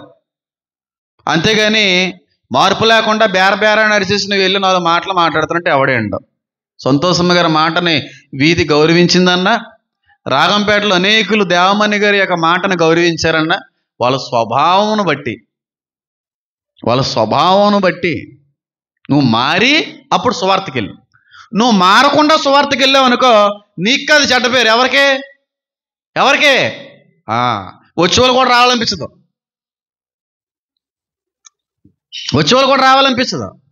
ఫస్ట్ లక్షణం ఇది. సువార్త చెయ్యాలి, కానీ సువార్త చెయ్యడానికి, బయటికి వెళ్ళి నలుగురికి సువార్త ప్రకటించడానికి ముందుగా నీలో ఉండవలసిన ప్రధాన లక్షణం ఆత్మల పట్ల భారము, రెండవది క్రీస్తు యొక్క స్వారూప్యము. ఈ 2 ఉండి ఈ రెండిట్లోకి వెళ్ళి అప్పుడు వెళ్ళండి సువార్తకి, ఖచ్చితంగా పని అవుద్ది. ఈ 2 లేకుండా వెళ్తే పని అవదు. ఈ 2 లేకుండా నువ్వు ఎన్ని చేసినా ఎన్ని చెప్పినా చివరికి నీ ఇంట్లో కూడా మారరు. బయటల గురించి తర్వాత విషయం. కనీసం నీ ఇంటి వారిని కూడా మార్చుకోలేవు ఈ 2 లేకపోతే. మళ్ళీ చెప్తున్నా చూడండి, కనీసం నీ ఇంటి వారిని కూడా మార్చుకోలేవు ఈ 2 లేకపోతే. ఆశ గల ప్రాణాన్ని తృప్తిపరుస్తానన్నాడా? ఆశ పడన ప్రాణాన్ని కూడా తృప్తిపరుస్తానన్నాడు ఆయన. ఆశ పడాలి. ఆత్మల పట్ల ఆశ ఎంత ఉంటే అంతగా నువ్వు తృప్తిపరచబడతావు. నీకు ఆ ఆశే లేదు, నశించిపోయేటువంటి ఆత్మలంటే అసలు నీకు లక్ష్యమే లేదు. క్రీస్తు యొక్క స్వారూప్యంలో 1% కూడా రాలేదు నువ్వు. అన్ని ఫలాలే విన్నావు కానీ, అన్ని ఫలాల్లో వచ్చావు కానీ, ఈ 2 లేకుండా నువ్వు వెళ్తానంటే మళ్ళీ చెప్తున్నాను, వీధిలో వాళ్ళు కాదు, కనీసం నీ ఇంటి వారు కూడా నీ మాట వినరు. నీ ఇంటి వారిని కూడా నువ్వు మార్చుకోలేవు. ఈ 2 ఉంటే వీధిలో కంటే ముందు ఇంటి వాళ్ళు మారతారు. సొంత కుటుంబ సభ్యులు మార్చుకుంటావు, బంధువులు మార్చుకుంటావు, తల్లిదండ్రులు మార్చుకుంటావు, అన్న చెల్లెలు మార్చుకుంటావు, స్నేహితులు మార్చుకుంటావు, తర్వాత వీధిలోకి వెళ్తావు. వీధిలోకి వెళ్ళి సువార్త ప్రకటించేటువంటి వ్యక్తులకి నేను చెప్పే మాట కొంచెం దుఃఖకరంగా, బాధకరంగా ఉండొచ్చు. వీధిలోకి వెళ్ళి సువార్త కంటే కూడా మన కుటుంబాల్లో ఎన్ని ఆత్మలు లేవండి రక్షణలోకి నడిపించబడవలసిన ఆత్మలు? వాటినే నువ్వు పట్టించుకోలేని వాడివి బయటికి వెళ్ళి ఏం పట్టించుకుంటావు? ముందు మన ఇంటిని చక్కదిద్దుకోమన్నాడా? జ్ఞానవంతురాలు తన ఇల్లుని కడతదా లేదా? ఆ ఇల్లుని కొట్టు ఫస్ట్. నువ్వు జ్ఞానవంతుడు అయితే, నువ్వు జ్ఞానవంతురాలు అయితే మొట్టమొదటిగా నీ ఇంటిని కట్టుకో ఫస్ట్. నీ కుటుంబాన్ని కట్టుకో, నీ వ్యవస్థను కట్టుకో, నీ బంధువులు కట్టు ఫస్ట్. ఇది కట్టకుండా నేను బయటికి వెళ్ళి క్రీస్తుని గురించిన వార్తను ప్రకటిస్తాను, బయటి వారిని మార్చుకుందాము అని అనుకుంటే, వాళ్ళు ఒకవేళ మీ ఇంట్లో మారేరేటండి, ముందు మీ ఆయనగారు మార్చండి తర్వాత మాకు చెప్తుగా అంటే అంటే ఎలా ఉంటుంది? సమాధానం చెప్పగలమా? చెప్పండి అమ్మా, చెప్పగలమా? కొంచెం గెయిన్ పెంచు. సమాధానం చెప్పగలమా? పొరపాటును కూడా చెప్పలేం. పొరపాటును కూడా చెప్పలేం. నేను అంటాను, వీధి సువార్తలు చెయ్యండి, వీధులకి వెళ్ళి సువార్తను ప్రకటించండి, క్రీస్తుని గురించినటువంటి వార్తను అనేక మందికి చేర్చండి. దానికంటే ముందుగా నీ యొక్క బాధ్యతను నువ్వు గమనించుకోండి. ఏంటో తెలుసా? ఎంతమందిలో దేవుడు నీకే ఎందుకు రక్షణ అందించాడు, నీకే ఎందుకు బాప్తీసం ఇప్పించుకునే మనసు తీసుకోవాలన్న మనసు ఇచ్చాడు, నీకే ఎందుకు దేవుడు ఇంత గొప్ప ఆధిక్యత ఇచ్చాడు అనే విషయాన్ని గమనించుకుంటే నీ ద్వారాగా ముందు నీ కుటుంబాన్ని రక్షించుకోవడానికి నేను వాడుకుంటున్నాడనే ఆలోచనలోకి వెళ్తాం. ఒక కుటుంబాన్ని ఒకేసారి దేవుడు ఏం మార్చుకోడు. ఆ కుటుంబంలో ఒక వ్యక్తిని మార్చుకుంటాడు, ఒక వ్యక్తిని రక్షించుకుంటాడు, ఒక వ్యక్తిని కాపాడుకుంటాడు, ఒక వ్యక్తిని బాప్తీసం ఇస్తాడు. ఆ వ్యక్తి ద్వారాగా మిగిలిన కుటుంబ సభ్యులను వాడుకోవాలి, మార్చుకోవాలని అనుకుంటాడు. మరి మొట్టమొదటిగా రక్షించబడిన నీవే నీ కుటుంబ బాధ్యతని, దేవుడిచ్చినటువంటి ఆ పనిని మర్చిపోయి బయటికి వెళ్తానంటే ఎక్కడ కుదురుతుంది? ఫస్ట్ నీకు ఇచ్చిన పని నువ్వు చేయి, నీ కుటుంబాన్ని మార్చు ఫస్ట్.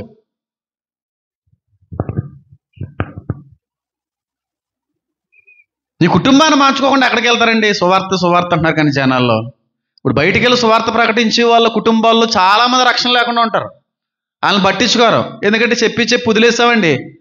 ఇంకా వాళ్ళు వినరండి, వాళ్ళు మానరండి, ఇంకా చెప్పిన అనవసరం అండి. ఫస్ట్ ఇంట్లో మార్చు, ఫస్ట్ కుటుంబానికి ఆ సువార్తను ప్రకటించు. ఎంతమంది లేరు ఇక్కడ కుటుంబాల్లో రక్షణ లేని వాళ్ళు? నేను చెప్పను, మీరు చెప్తారా? ఎంతమంది లేరు? బోల్డ్ అంతమంది ఉన్నారు. గాదమాల కుటుంబంలో బోల్డ్ అంత సైన్యం కనబడుతుంది. ఆ చోట అంతానే వాళ్ళ బాధ్యతలు మర్చిపోయారు.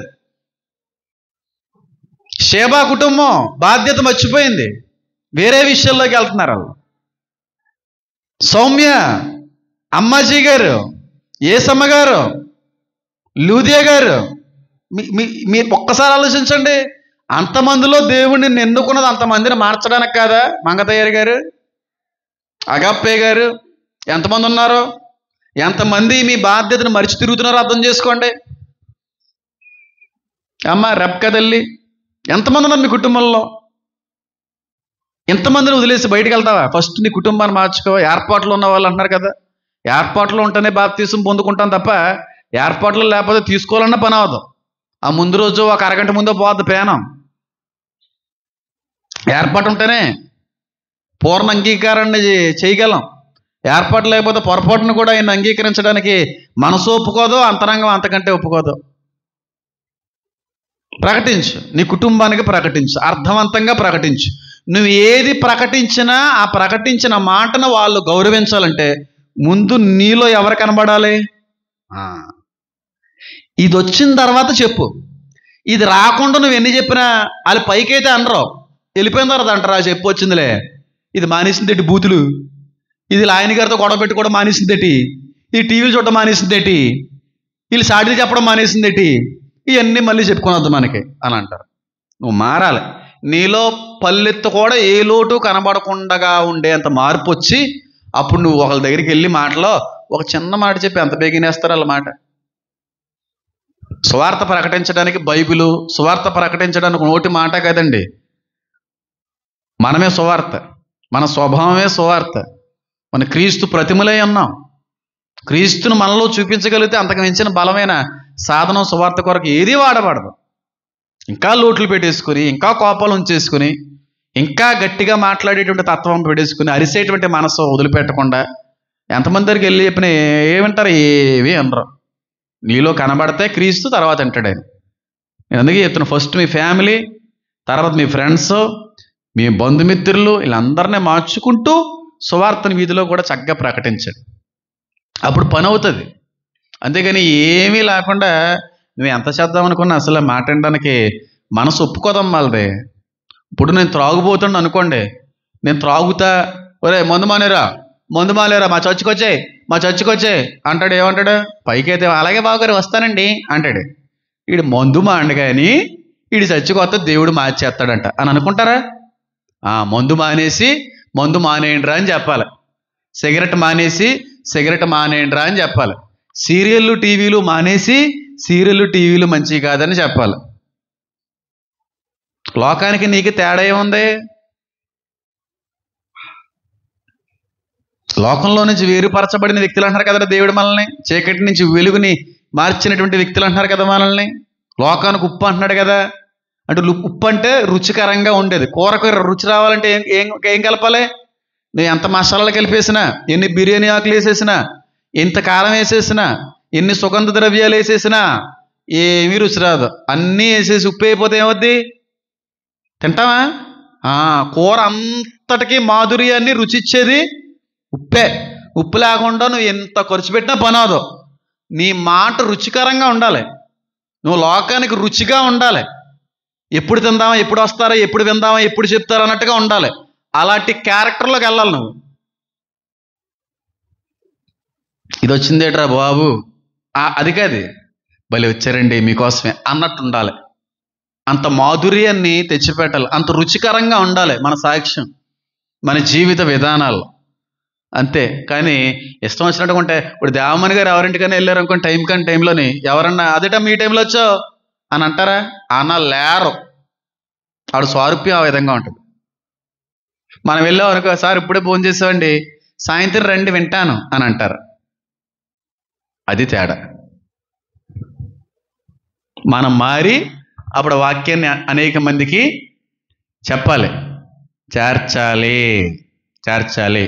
అయితే సువార్తని ఈజీగా లోకంలోకి తీసుకెళ్ళాలంటే ఏం చేయాలో చెప్తాను, చెప్పేసి వదిలేస్తాను. ఇంకెక్కువ మాట్లాడుకునే అంశాలు ఉన్నా, విషయం ఉన్నా సమయం లేదు కనుక బేగా ముగించుకుంటాను. ఇది స్పీడ్గా చెప్పేసి మెసేజ్ కాదు, ఇది ఫాస్ట్గా గంభీరంగా వేగంగా ఉద్యమంగా చెప్పే సందేశం కాదు, అర్థవంతంగా చెప్పే సందేశం. అందుకే టైం తీసుకుంటున్నాను, నేను నెమ్మదిగా చెప్తున్నాను. మొట్టమొదటిగా సువార్త ప్రకటించేటువంటి వ్యక్తులకి, 4 ఆత్మలను సంపాదించాలి అనుకునేటువంటి వ్యక్తులకి ఉండవలసిన తొలి లక్షణం ఆత్మల పట్ల చెప్పండి భారము. ఆ భారం అంటే ఆత్మల వివేచన అనే వరం కూడా ఇస్తాడు దేవుడు. ఆత్మలు గ్రహించుకోగలుగుతాం, అది ఉండాలి. రెండవది చెప్పాలి, ఆత్మల పట్ల భారంతో పాటుగా రెండోది ఏముండాలి చెప్పాలి? క్రీస్తు స్వభావం, క్రీస్తు స్వరూపం కలిగి ఉండాలి. క్రీస్తును నువ్వు చూపించగలిగే రీతిలో ఉండాలి. ఈ 2 ఉంటే స్వార్థ పని అవుద్ది. ఈ 2 లేకుండా వీధిలోకి వెళ్తే చొప్పు తీసుకొడతారు. వీధిలో ఈ 2టితో పని ఉంది. ఈ 2 కలిగి ఉండాలి. ఈ 2 లేకుండా నువ్వు ఎక్కడికి వెళ్ళినా సరే చెయ్యి అంటారు. ఎవడు నీ మాటలు లెక్క చేయడు. ఈ 2 ఉన్నాయి. ఆకేకి 2 వ్యక్తుల గురించి మాట్లాడాను, వాళ్ళల్లా నువ్వు మారితే నీ మాట అందరూ అంటారు. అది పరిస్థితి. ఎలా చేయాలి సువార్త, ఏ విధంగా వెళ్ళాలి, సువార్త ప్రకటించాలన్న ఆశ ఆలోచన ఒకవేళ ఉంటే మనం కలిగి ఉండవలసినటువంటి లక్షణాలతో పాటుగా కొన్ని జ్ఞానయుక్తమైనటువంటి కొన్ని సలహాలు ఇస్తాను, కొన్ని విషయాలు చెప్పే ప్రయత్నం చేస్తాను. ఇందాక ఆల్రెడీ ఒకటి చెప్పేశాను, పాము వలె వివేకంగా, పామురం వలె నిష్కపటముగా ఉండాలి. ఇది ఖచ్చితంగా ఉండాలి. చాలా జ్ఞానం ఉండాలి, చాలా జ్ఞానవంతంగా మాట్లాడాలి. గొడవలు పెట్టుకుని అరుచుకునే రీతిలో ఉండకూడదు. చాలా సౌమ్యంగా ఉండాలి. ఆ వ్యక్తి యొక్క మనస్తత్వం, స్వభావం, మనసాక్షి అన్నీ కూడా, హృదయాంతరంగాలన్నీ కూడా సౌమ్యమైన మనసు కలిగి ఉండాలి. సువార్త ప్రకటించాలనిపిస్తుందండి పాస్టర్ గారు, మా కుటుంబంలో చాలా ఆత్మలు ఇంకనో కూడా రక్షణ లేకుండా బాధపడుతున్నాయి, అవి నశించిపోతే ఏంటి అనేటువంటి ఆలోచన దుఃఖం కూడా నాకు కలుగుతూ ఉంది. కానీ మా మాట వినరండి వాళ్ళు, మేము చెప్తే వినే రీతిలో వాళ్ళు ఉండరండి, ఏం చేయాలో అర్థం కావట్లేదండి అనే వాళ్ళు ఎవరైనా ఉంటే చేతులు పైకి ఎత్తకండి, మేము హృదయాంతరంగాల్లో ఎత్తుకోండి. దేవుడు మీతోనే మాట్లాడతాడు ఈరోజు. ఏం చేయాలి అనంటే మొట్టమొదటిగా ప్రార్థన చేయాలి. నువ్వు ఎవరికైనా వాక్యం చెప్పాలని వెళ్ళాలనుకుంటున్నావు అనుకో, ఎవరినైనా క్రీస్తు వైపు నడిపించాలనే ఆలోచన నీకు ఉందనుకో, ఫస్ట్ ప్రార్థన చేసి మొదలుపెట్టు. ప్రార్థన లేకుండా వెళ్తే అక్కడ పని అవ్వకపోవచ్చేమో. ప్రార్థన చేయి. నువ్వు ఎవరినైతే దేవుళ్ళలోకి నడిపించాలని నువ్వు అనుకుంటున్నావో, నీకు ఎవరి మీదైతే అలాంటి అత్యాసక్తి కలిగిందో, ఆ భారం అనేటువంటిది నీలో ఏర్పడిందో, ఆ వ్యక్తి కొరకు ప్రార్థించడం మొదలెట్టు. ప్రార్థించడంతో పాటుగా ఆ వ్యక్తితో మాట్లాడేటువంటి ముందు దశలో ప్రార్థించి వెళ్ళు. ప్రభువా, ఎవరికి సువార్త ప్రకటించమంటారో, ఎవరికి మీ విషయాన్ని, మీ శుభవార్తని తెలియపరచమంటారో, ఎవరు మీ ఏర్పాటులో ఉన్నటువంటి వారే ఉన్నారో, ఎవరికి చెప్పితే ఆత్మ రక్షించబడుతుందని చెప్పి మీ చిత్తం కలిగి ఉన్నారో వాళ్ళని చూపించండి. వాళ్ళని పదే పదే నాకు జ్ఞాపకం చేయండి. తరచుగా వాళ్ళ గురించి నాకు ప్రేరేపణ ఇవ్వండి నాయన, వారి దగ్గరికే నేను వెళ్తాను అని ప్రార్థించి మొదలెట్టండి. ప్రార్థించండి. ఎవరి దగ్గరికి వెళ్ళి సువార్త ప్రకటించమంటారు, ఎవరి గురించి మీ మాటలు తెలియపరచమంటారో, ఎవరి వైపుగా అయితే నేను వెళ్ళాలనుకున్నా వారిని నా వైపుగా, నేను వారి వైపుగా ఆకర్షించబడాలి. తరచుగా వాళ్ళని గుర్తు చేయండి ఆయన అని చెప్పంటే వాళ్ళు గుర్తు చేస్తాడు దేవుడు, వాళ్ళని చూపిస్తాడు దేవుడు. వాళ్ళు ఎలాగుంటారో, ఏమేమి ఉన్నారో వాళ్ళ పేర్లతో సహా మీకు అన్నీ కనబడిపోతాయి. అప్పుడు వెళ్ళండి ఆ వ్యక్తుల దగ్గరికి.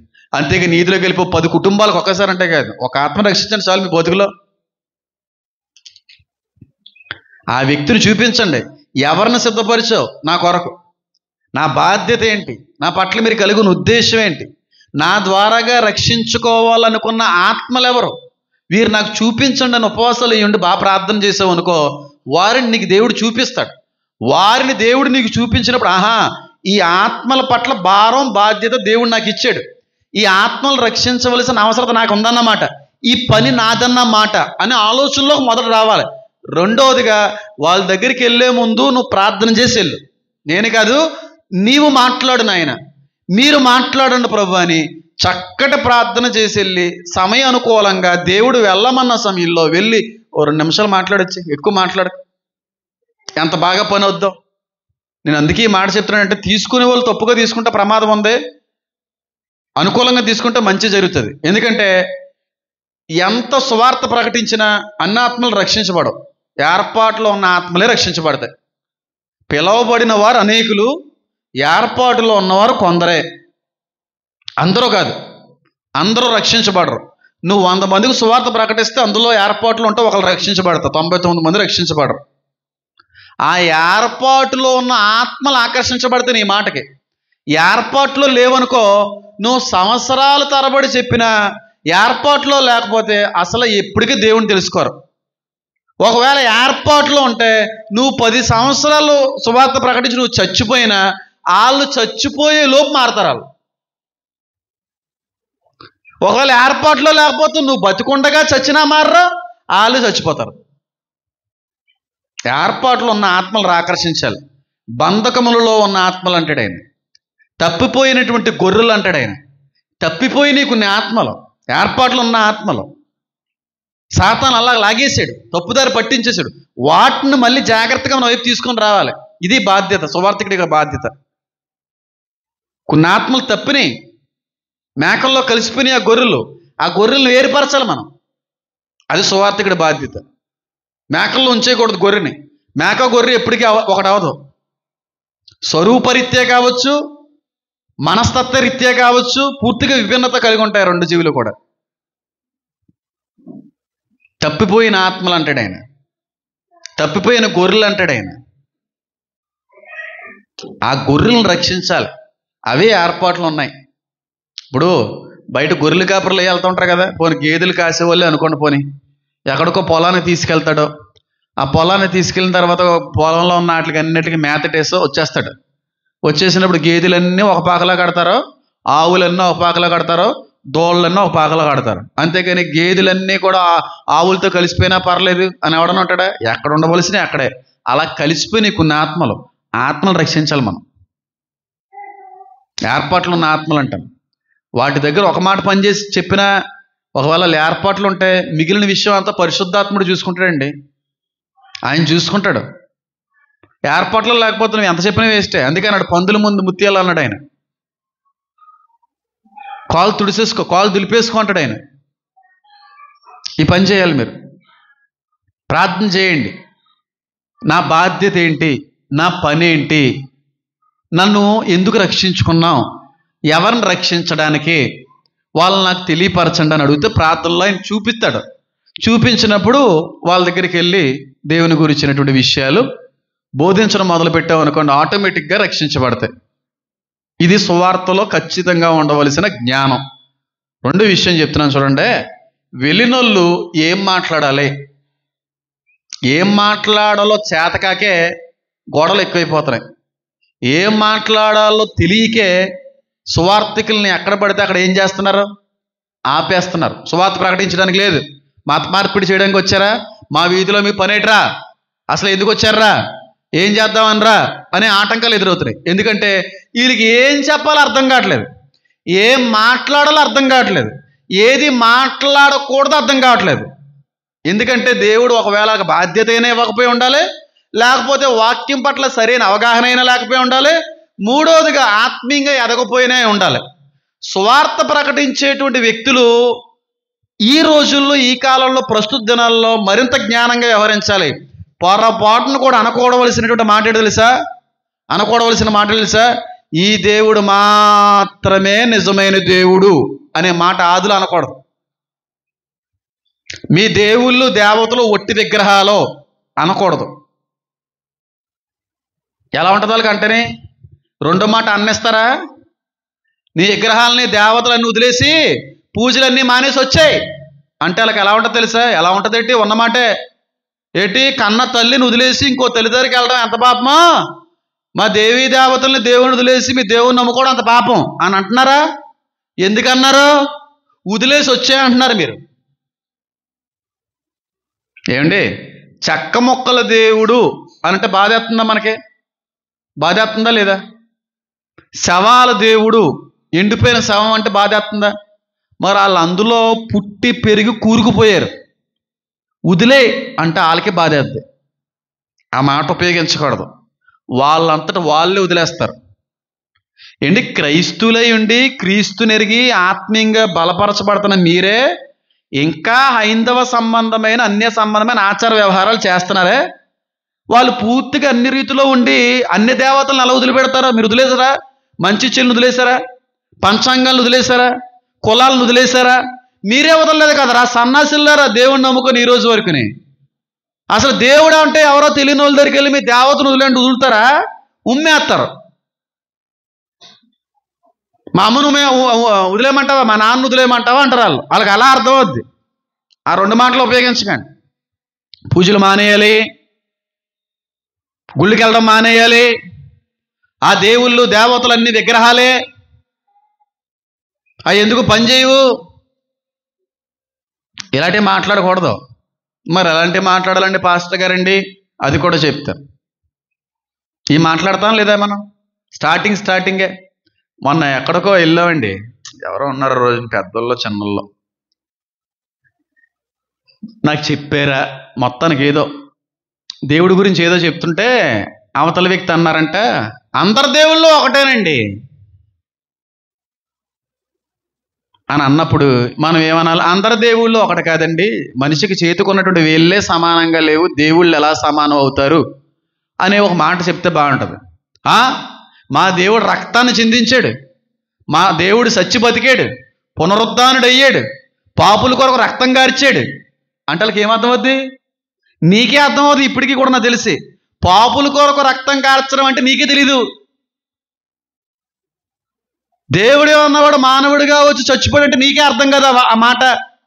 ఆయన పునరుద్ధానుడు అయ్యాడు అంటే నీకే అర్థం అవుదా మాట. యేసు రక్తంతో ప్రతిపాపం కడగబడిందంటే నీకే అర్థం అవుదా మాట. వాళ్ళకి ఎలా అర్థమవుద్ది?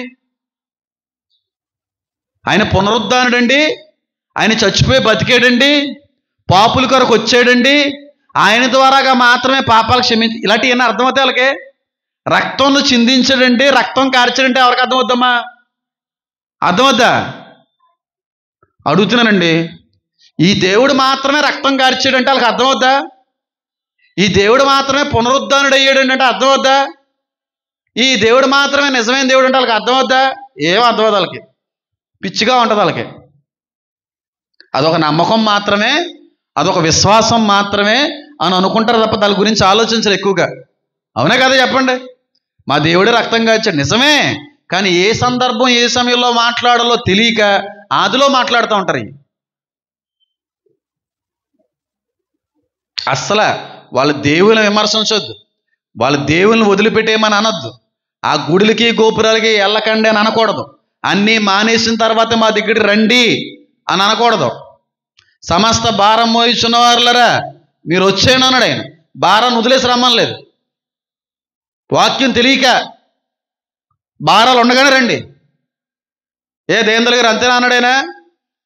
భారాలతో రమ్మన్నాడా, భారాలు వదిలేసి రమ్మన్నాడా? ఏం తెలదు. సువార్త ప్రకటిస్తాం. మీ గుళ్ళు మానేయాలండి, పూజలే మానేయాలండి, ఆ బొట్లే తీసేయాలండి, ఏంటో తాడుది కట్ చేసేయాలండి. ఓడి మీదేం దేవుడురా బాబు అనుకుంటారు వాళ్ళు. ఏంటి ఇప్పుడే పొట్టు తీసేయమంటుందంటే రేపు రోజున ఇంక మొగుళ్ళు లేకుండా అయిపోవాలంటారే మరి బాబు, సాధువుల్లో కలిపేద్దామని అనుకుంటారు వాళ్ళు. బొట్టు తీసేయాలి ఎందుకమ్మాయి అన్నీ వాళ్ళకి తీయాలనుకుంటే తీస్తారు, లేకపోతే మానేస్తారు. అవి తీసేసిన తర్వాత రావాలండి. నువ్వు మాను ముందు. నువ్వు యాసలు వేసి అన్నీ వేస్తానే మంచి చీడంట కులవంట దిక్కుమాలి అన్నీ నువ్వు ఎట్టుకుని అవి మానే. అసలు వాటి ప్రస్తావన రాకూడదమ్మా. వాటి గురించి అసలు మాట్లాడకూడదు మనం.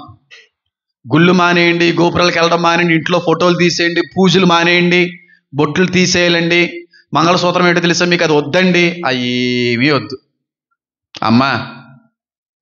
నిన్నేమి బాధ పెట్టాలనుకోవట్లేదు, నీకు ఏది చెప్పాలనుకోవట్లేదు, నిన్నేదో దుఃఖ పెట్టాలని కూడా అనుకోవట్లేదు, నిన్నేదో మతం మార్చడానికి కూడా రాలేదు. నేను కూడా ఒకప్పుడు నీ వంటి బ్రతికాను. కానీ ఈ రోజున దేవుణ్ణి తెలుసుకున్నాను, అనేక విషయాల్లో విడుదల పొందుకున్నాను. మందిరానికి రావద్దు, బొట్లు తీయొద్దు, మీ దేవుళ్ళ వాటి గురించి కూడా మాట్లాడను. ఒకవేళ నీ జీవితంలో ఎవరికీ చెప్పుకోలేని బాధ, సమస్య ఒకవేళ ఉంటే ఏదో ఒక రోజున, ఏదో ఒక క్షణంలో, రోజులో ఒకసారి యేసయ్యా నీకు ఇష్టమైతే నా సమస్యను తొలగిస్తావా అని అంతే. ఇది సువార్త.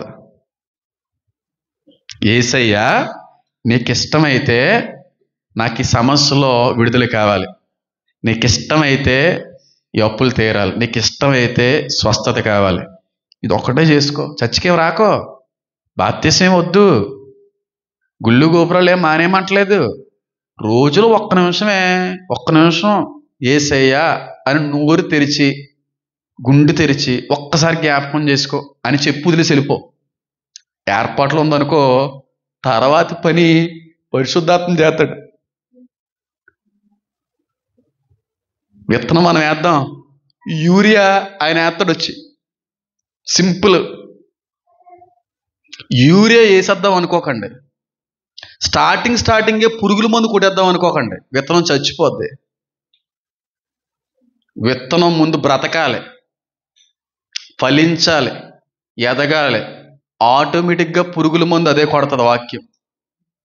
పురుగుల మందు స్టార్టింగే కొట్టేసి మీ దేవతలు ఒట్టివారు, మీ దేవతలు అలాంటోళ్ళు, మీ దేవుళ్ళు అలాంటోళ్ళు, మీ దేవుళ్ళకి అంతమంది పిల్లలు ఉన్నారు, పురుగుల మందు కొడతాంట్లకి ఎలా ఉంటుంది అంటుంటుందా? ఏరా బాబు, నేను వెళ్ళాక పని చూసుకొని వస్తాను, వెళ్ళను. లేకపోతే స్టార్టింగ్ పురుగుల మందు కొడతారంటారేంటండి? స్టార్టింగ్ యూరియా వేసేస్తాను, మంచి మట్టి వేసేస్తాను, కోడిగుడ్డు తొక్కలు వేసేస్తాను, ఉల్లిపాయ తొక్కలు వేసేస్తాను, బాగా పండేద్ది. ఎక్కడ పండేద్ది? అది ముందు మొక్క అవ్వాలి కదా. అంత బలం ఎక్కువైపోతుంది, ఏమైపోద్ది? ఆ సీడ్ వేడి ఎక్కువైపోయి చచ్చిపోద్ది. మొక్కలు పెంచే వాళ్ళు ఉన్నారు ఇక్కడ, బాగా అర్థమయ్యేలా చెప్తున్నాను నేను. మొక్కలు పెంచినప్పుడు డైరెక్ట్ యూరియా వేస్తారండి విత్తనంతో పాటు. వాటి రుతిగారండి ఏవద్దమ్మా, సత్తదా లేదా? వీళ్ళు అలా చెప్తారంటే సువార్త ప్రకటించే వాళ్ళు ఫుల్ వాక్యం చెప్పేస్తారు. వెళ్ళి ఫుల్గానే వాళ్ళకి ఎలా ఉంటుంది? బాబాయ్ ఇదే వాక్యం అంటే, రాను బాబాయ్ అనుకుంటారు వాళ్ళు. చాలా జ్ఞానంగా చేయాలమ్మా. మీకు అసలు మీరు ఎందుకు ఎదుగుతలేదు నాకు అర్థం కావట్లేదు. ఎంత గొంతు దించుకుని మాట్లాడుతున్నాను, గొంతు అంతా ఎండిపోయి మంట వచ్చేస్తుంది, రక్తం కూడా పడిపోయింది పోతున్నా. అయినా చెప్పాలంతే.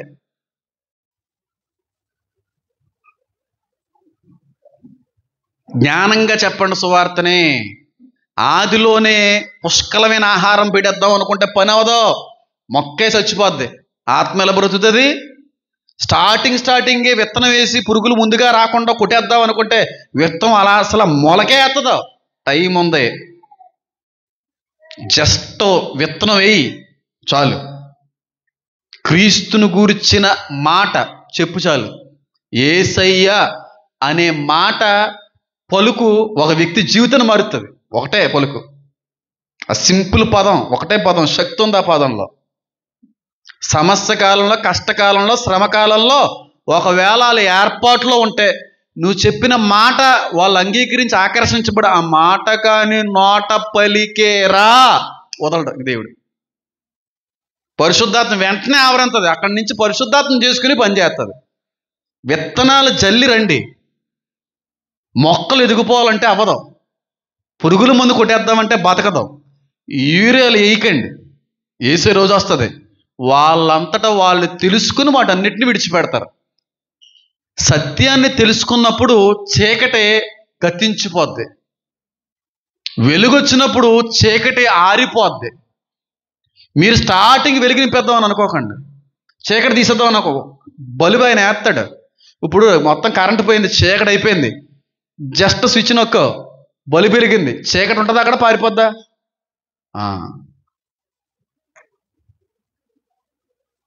లాజిక్ లేదు మీకు. నాకు తెలిసి దేవమ్మని గారు, సంతోషం గారు ఈ విధంగానే చేసి ఉండొచ్చేమో. ఆ రోజుల్లో ఎలా ఉందో తెలియదు, కానీ ఈ రోజున ఈ విధంగానే ఉండాలి. సువార్త ఈ విధంగానే బ్రతుకుతుంది, బయటికి వెళ్తుంది. వెళ్ళి వెంటనే పెద్ద పెద్ద వాక్యాలు ఏం చెప్పేయకండి. వెళ్ళి వెంటనే పాపాలు వదిలేయండి. పాపాలు కడిగేస్తాడు మా దేవుడు. వాళ్ళకి ఏమర్థం అవుద్దమ్మా పాపాలు కడిగేస్తాడంటేనే? పాపాల నుంచి విడుదల తీసుకురావడానికి వచ్చిన దేవుడు ఏమర్థం అవుద్దమ్మా వాళ్ళకి? ఇన్ని సంవత్సరాల నుంచి దేవుల్లో వస్తున్న మనకే ఇంకా దాని మీద సంపూర్ణ అవగాహన లేదే. అలా మాట్లాడకూడదు, వాటి గురించి వద్దు. వెళ్ళంటనే పుష్కలమైన ఆహారం, వెళ్ళంటనే మందులు, ఈ వదిలే దేవుని వదిలే, గూపిరొళ్ళులే అంటే అలా ఆయన ఇంకోసారి కానీ దాని గుమ్మంలోకి రానిచ్చావా నిన్ను కూడా ఏం చేస్తానా, గెంటి పాడేస్తాను. జ్ఞానం లేక సువార్త ప్రకటిస్తున్నామనే భ్రమలో ఉన్నటువంటి వ్యక్తులను వాడుకునే దేవుడికి అది సాతానే. లేనిపోని చిక్కులు, లేనిపోని ఆటంకాలు, లేనిపోని రకరకాలైన బంధకాలు మన ముందుకు రావడానికి క్రైస్తవ్యం ఎదుర్కోవడం గల కారణం తెలుసా? జ్ఞానయుక్తంగా పాము వంటి వివేకం లేకుండా వెళ్ళే సువార్థికుల వల్లే ఇన్ని భయంకరమైన చట్టాలు క్రైస్తవ్యానికి మాత్రమే అమలు చేయాలన్న ప్రయాసపడుతున్నారు చాలామంది. మనం కోరి తెచ్చుకున్నాం. ఓ బేరమెడత పెద్ద గొట్టం పైన చచ్చిపోయాట. ఎందుకురా అది చెప్తే రక్షించబడతారా? గొట్టం పెద్ద గొట్టం పెట్టి పాటలు వినాలి, వాక్యం లోకం అంతే. లోకానికి వాక్యంలో ఉండదు, రొదలా ఉంటుంది. నేను ఒకప్పుడు అలాగే మసులుకున్నాను, కానీ వాక్యంలో ఎదిగాను, జ్ఞానంగా ఉండాలనేటువంటి విషయంలోకి వచ్చాను. ఇలా మాట్లాడటం వల్ల వాళ్ళకి అసభ్యకరంగా, ఆయాసకరంగా, ఇబ్బందికరంగా ఉంటుంది. మైకిల్లో పెట్టేసి అదొద్దు. నేను తెలుసుకున్నా, నేను ఒకప్పుడు ఈ తప్పు చేసిన వ్యక్తుల్లో ఒక వ్యక్తిగా ఉన్నాను, కానీ చెప్తున్నాను, న్యూసెన్స్ క్రియేట్ చేసే వ్యక్తిగా ఉండకూడదు మనం. దేవుడు ఒక మాట అంటాడు, ఆయన అల్లరికి కర్త కాదు. మనం పుట్టించేది, మనం చెప్పేది అవతల వ్యక్తికి అల్లరగా ఉండకూడదమ్మా, వినసొంపుగా ఉండాలి. ఇప్పుడు వాళ్ళందరూ జాతరలు చేసుకుంటారు, మేళాలు పెట్టుకుంటారు, రాత్రికాల సమయంలో ఏర్పరుస్తారు కోల సంబరాలు. అవి మనకి ఇబ్బందిగా ఉంటాయా, సంతోషంగా ఉంటాయా? మనవి కూడా వాళ్ళకి ఇబ్బందిగానే ఉంటాయి. ముందు మనసులను గెలవండి, వాళ్ళ ప్రేమలను గెలవండి, మనుషులను గెలవండి. ఈ క్రైస్తువులు అంటే అంతే, ఎప్పుడు మా దేవుళ్ళు తిట్టడమే, మా దేవతలను తిట్టడమే. మేము ఎప్పుడన్నా వచ్చాలి ఇంటికి వచ్చి ఇలాగ దేవుడిని నమ్ముకోమని చెప్పామా? మరి వీళ్ళేటి? మేము ఎప్పుడు రోజు ఇలాగ సౌండ్లు పెట్టుకొని చేస్తామా? మరి వీళ్ళేటండి? న్యూసెన్స్. అలా పని అవ్వదు. జ్ఞానంగా, సౌమ్యంగా, కలిసిమెలిసి, ప్రేమతో ఒక వ్యక్తిని రక్షించగలం. బలవంతంగా గుర్రాన్ని ఏం చేయలేం, నీళ్ళు తాగించలేం. బలవంతంగా పిల్లలకి అన్నం తినిపించలేమమ్మా. ప్రేమగా, ముద్దుగా, సౌమ్యంగా, అదిగో చందమామ రావే, సూర్యుడు చూసావా, దాని మీదకి వెళ్తే చల్లగా ఉంటుంది, ఇలాంటి ఎన్ని లోనిపోని మాటలు చెప్పుకొని తినిపిస్తాం. అందుకే తినేస్తారా పిల్లలు? ఇది లేదు మనకి. అందుకే చాలామంది ఆత్మలో తెలుసుకుందామని ఆశ మొదలవుతుంది, కానీ మీ మాటలు కలిసి భయపడి, అయ్యి బాబోయ్ బొట్టు తీసేయాలంటే మా ఆయనకి అసలు రానోడో, ఎల్లనోడు అమ్మాయి చచ్చిపోయి, ఇంకా నేమే బాబోయ్ అలాగే పిన్ని గారండి, అలాగే అత్తయ్య గారండి వస్తామని అంటారు, కానీ రారాళ్ళు. ఎందుకంటే నువ్వు ఏం చెప్పో, నీ దేవులు దేవతలు దయ్యాలు అన్నావు, వాళ్ళకి మండింది. తెలుసుకుంటారా ఒక రోజున ఎన్ని వ్యర్థమైనవి అని, వట్టివని? వాళ్ళంతటా వాళ్ళు తెలుసుకుంటారు. ముందు క్రీస్తునే విత్తనం నువ్వు వేయాలి కదరా. ఒకటే ఉపయోగించండి, ఒకటే ఒక మాట జాగ్రత్తగా వినండి. ఏ సమస్యలు వచ్చినా, ఏ కష్టం వచ్చినా, ఏ బాధ వచ్చినా ఎవరికీ చెప్పుకోకు. ఈ పూజలు చేసుకుంటా చేసుకో, ఎక్కడ తిరిగితే తిరుగుతావు. కానీ ఒక మాట మాత్రం రోజులో ఒకసారి జ్ఞాపకం చేసుకో. ఏసయ్యా నీకు ఇష్టమైతే నన్ను జ్ఞాపకం చేసుకో, నా పరిస్థితిని మార్చు, నా సమస్యల నుంచి విడుదల. ఇది ఒక్కటే చేసుకో, తప్పు ఇది ఇంకేం వద్దు. చర్చికే రమ్మంటలేదు. ఆ మాట అన్నాదా ఆవిడ నిజంగా ఏదో రోజున ఎయిర్పోర్ట్లో ఆత్మ ఉన్నాదా పట్టేసుకుంటాడండి. ఇంకొదలడం. వాళ్ళంతటా వాళ్ళే వస్తారు. ఇది మొట్టమొదటి జ్ఞానయుక్తమైన క్రియ. రెండో విషయం చెప్తున్నాను చూడండి.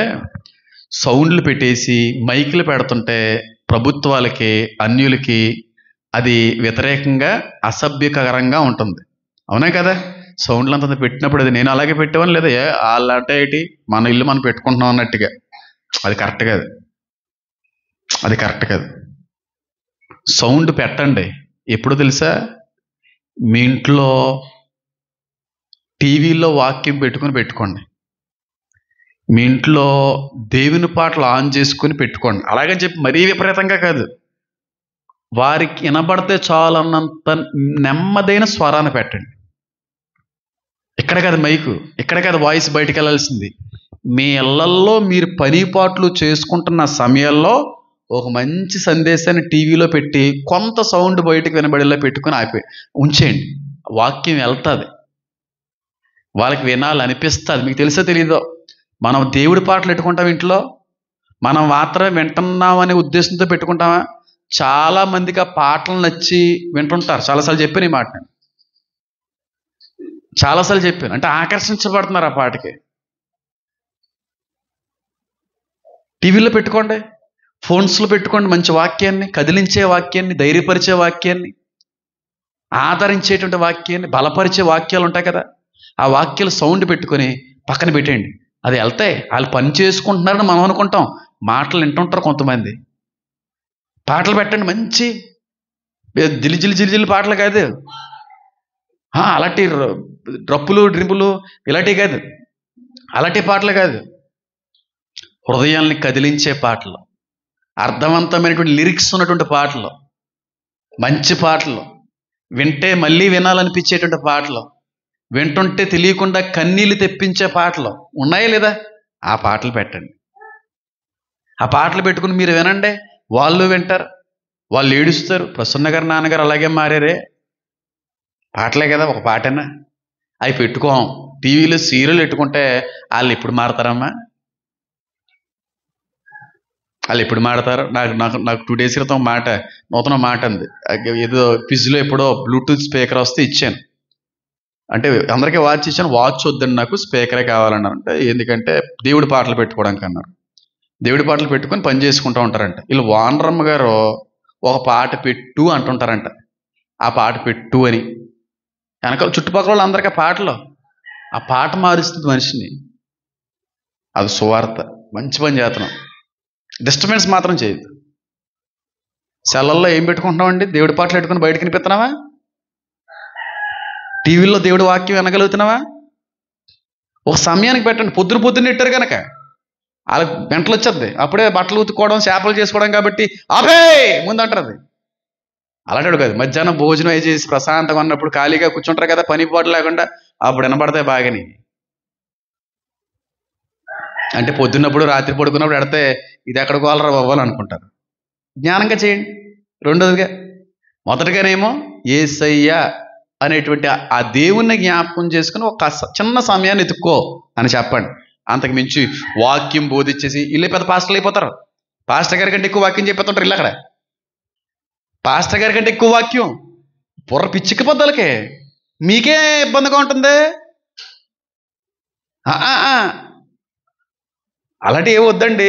దేవుళ్ళులే దేవతలు అవి ఏమొద్దు. ఫస్ట్ ఇది చేయి. ఏర్పాటు ఉంటే అయ్యి వస్తాయి, మామూలుగా ఆటోమేటిక్గా వచ్చేస్తాయి బయటికి. రెండవదిగా, చక్కగా దేవుని పాటలు పెట్టుకోండి ఇంట్లో. ఒక సమయంలో, ఇదే సమయంలో రోజు ఈ సమయానికే పాటలు పెట్టుకుంటారో అని అలవాటు అయిపోవాలి చుట్టుపక్కల ప్రజలకి. టీవీల్లో మంచి వాక్యాన్ని పెట్టుకోండి, ఫోన్స్లో మంచి వాక్యాన్ని పెట్టుకోండి. హృదయాల్ని కదిలించే, కళ్ళంటి నీళ్ళని తెప్పించే అలాంటి పాటలు, మంచి మంచి పాటల్ని వినిపిస్తూ ఉండండి. ఆ పాట వెళ్తుంటుంది, సువార్త ప్రకటిస్తుంటుంది వెళ్ళి. ఇది రెండోది. ఎలా ఉంది? చేస్తారా చేయరా అంటే, మాకు బ్లూటూత్ స్పీకర్ లేదు పాస్టర్ గారు, మీరు ఏమన్నా కొంచెం కొని పెడితే అన్నట్టు చూస్తున్నారు. ఇంకా నయ్యం, టీవీ కొనమని లేదండి, నాకే స్పీకర్ లేదు, మొన్నే కొనుక్కున్నాను ఈఎంఐలో. మీరు క్విజ్లో పార్టిసిపేట్ చేయండి, గిఫ్ట్లు ఇస్తాను అప్పుడు.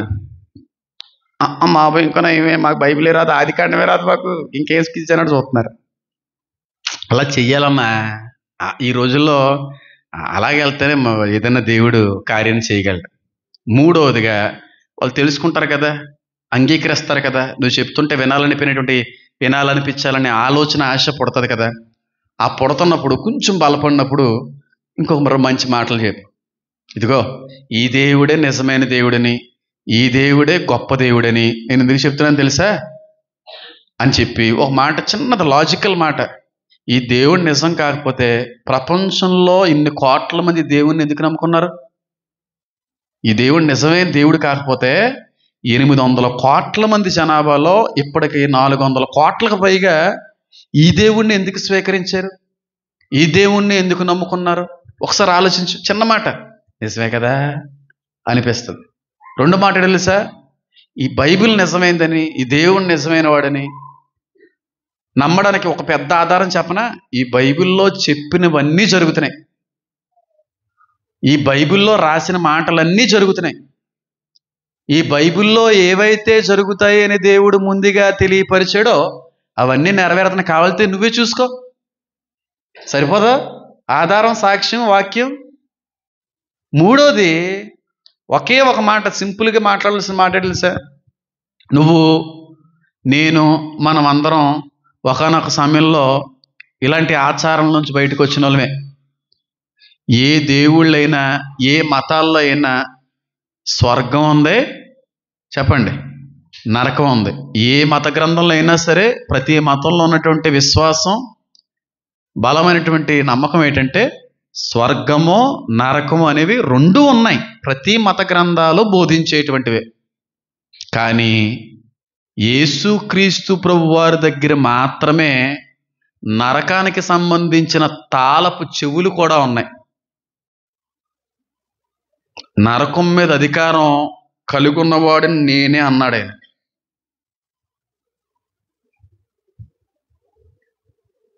పరలోకము యొక్క, పాతాళము యొక్క తాళపు చెవులు ఆయన ఆధీనములో ఉన్నవి.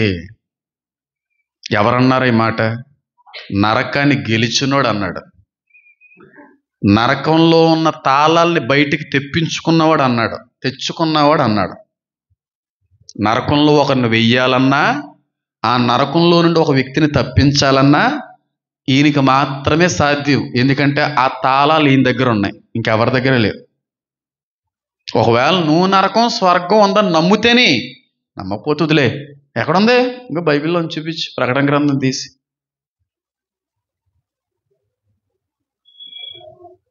సింపుల్ కానీ బలమైన పని చేస్తుంది, చాలా అద్భుతమైన కార్యం జరిగిస్తుంది.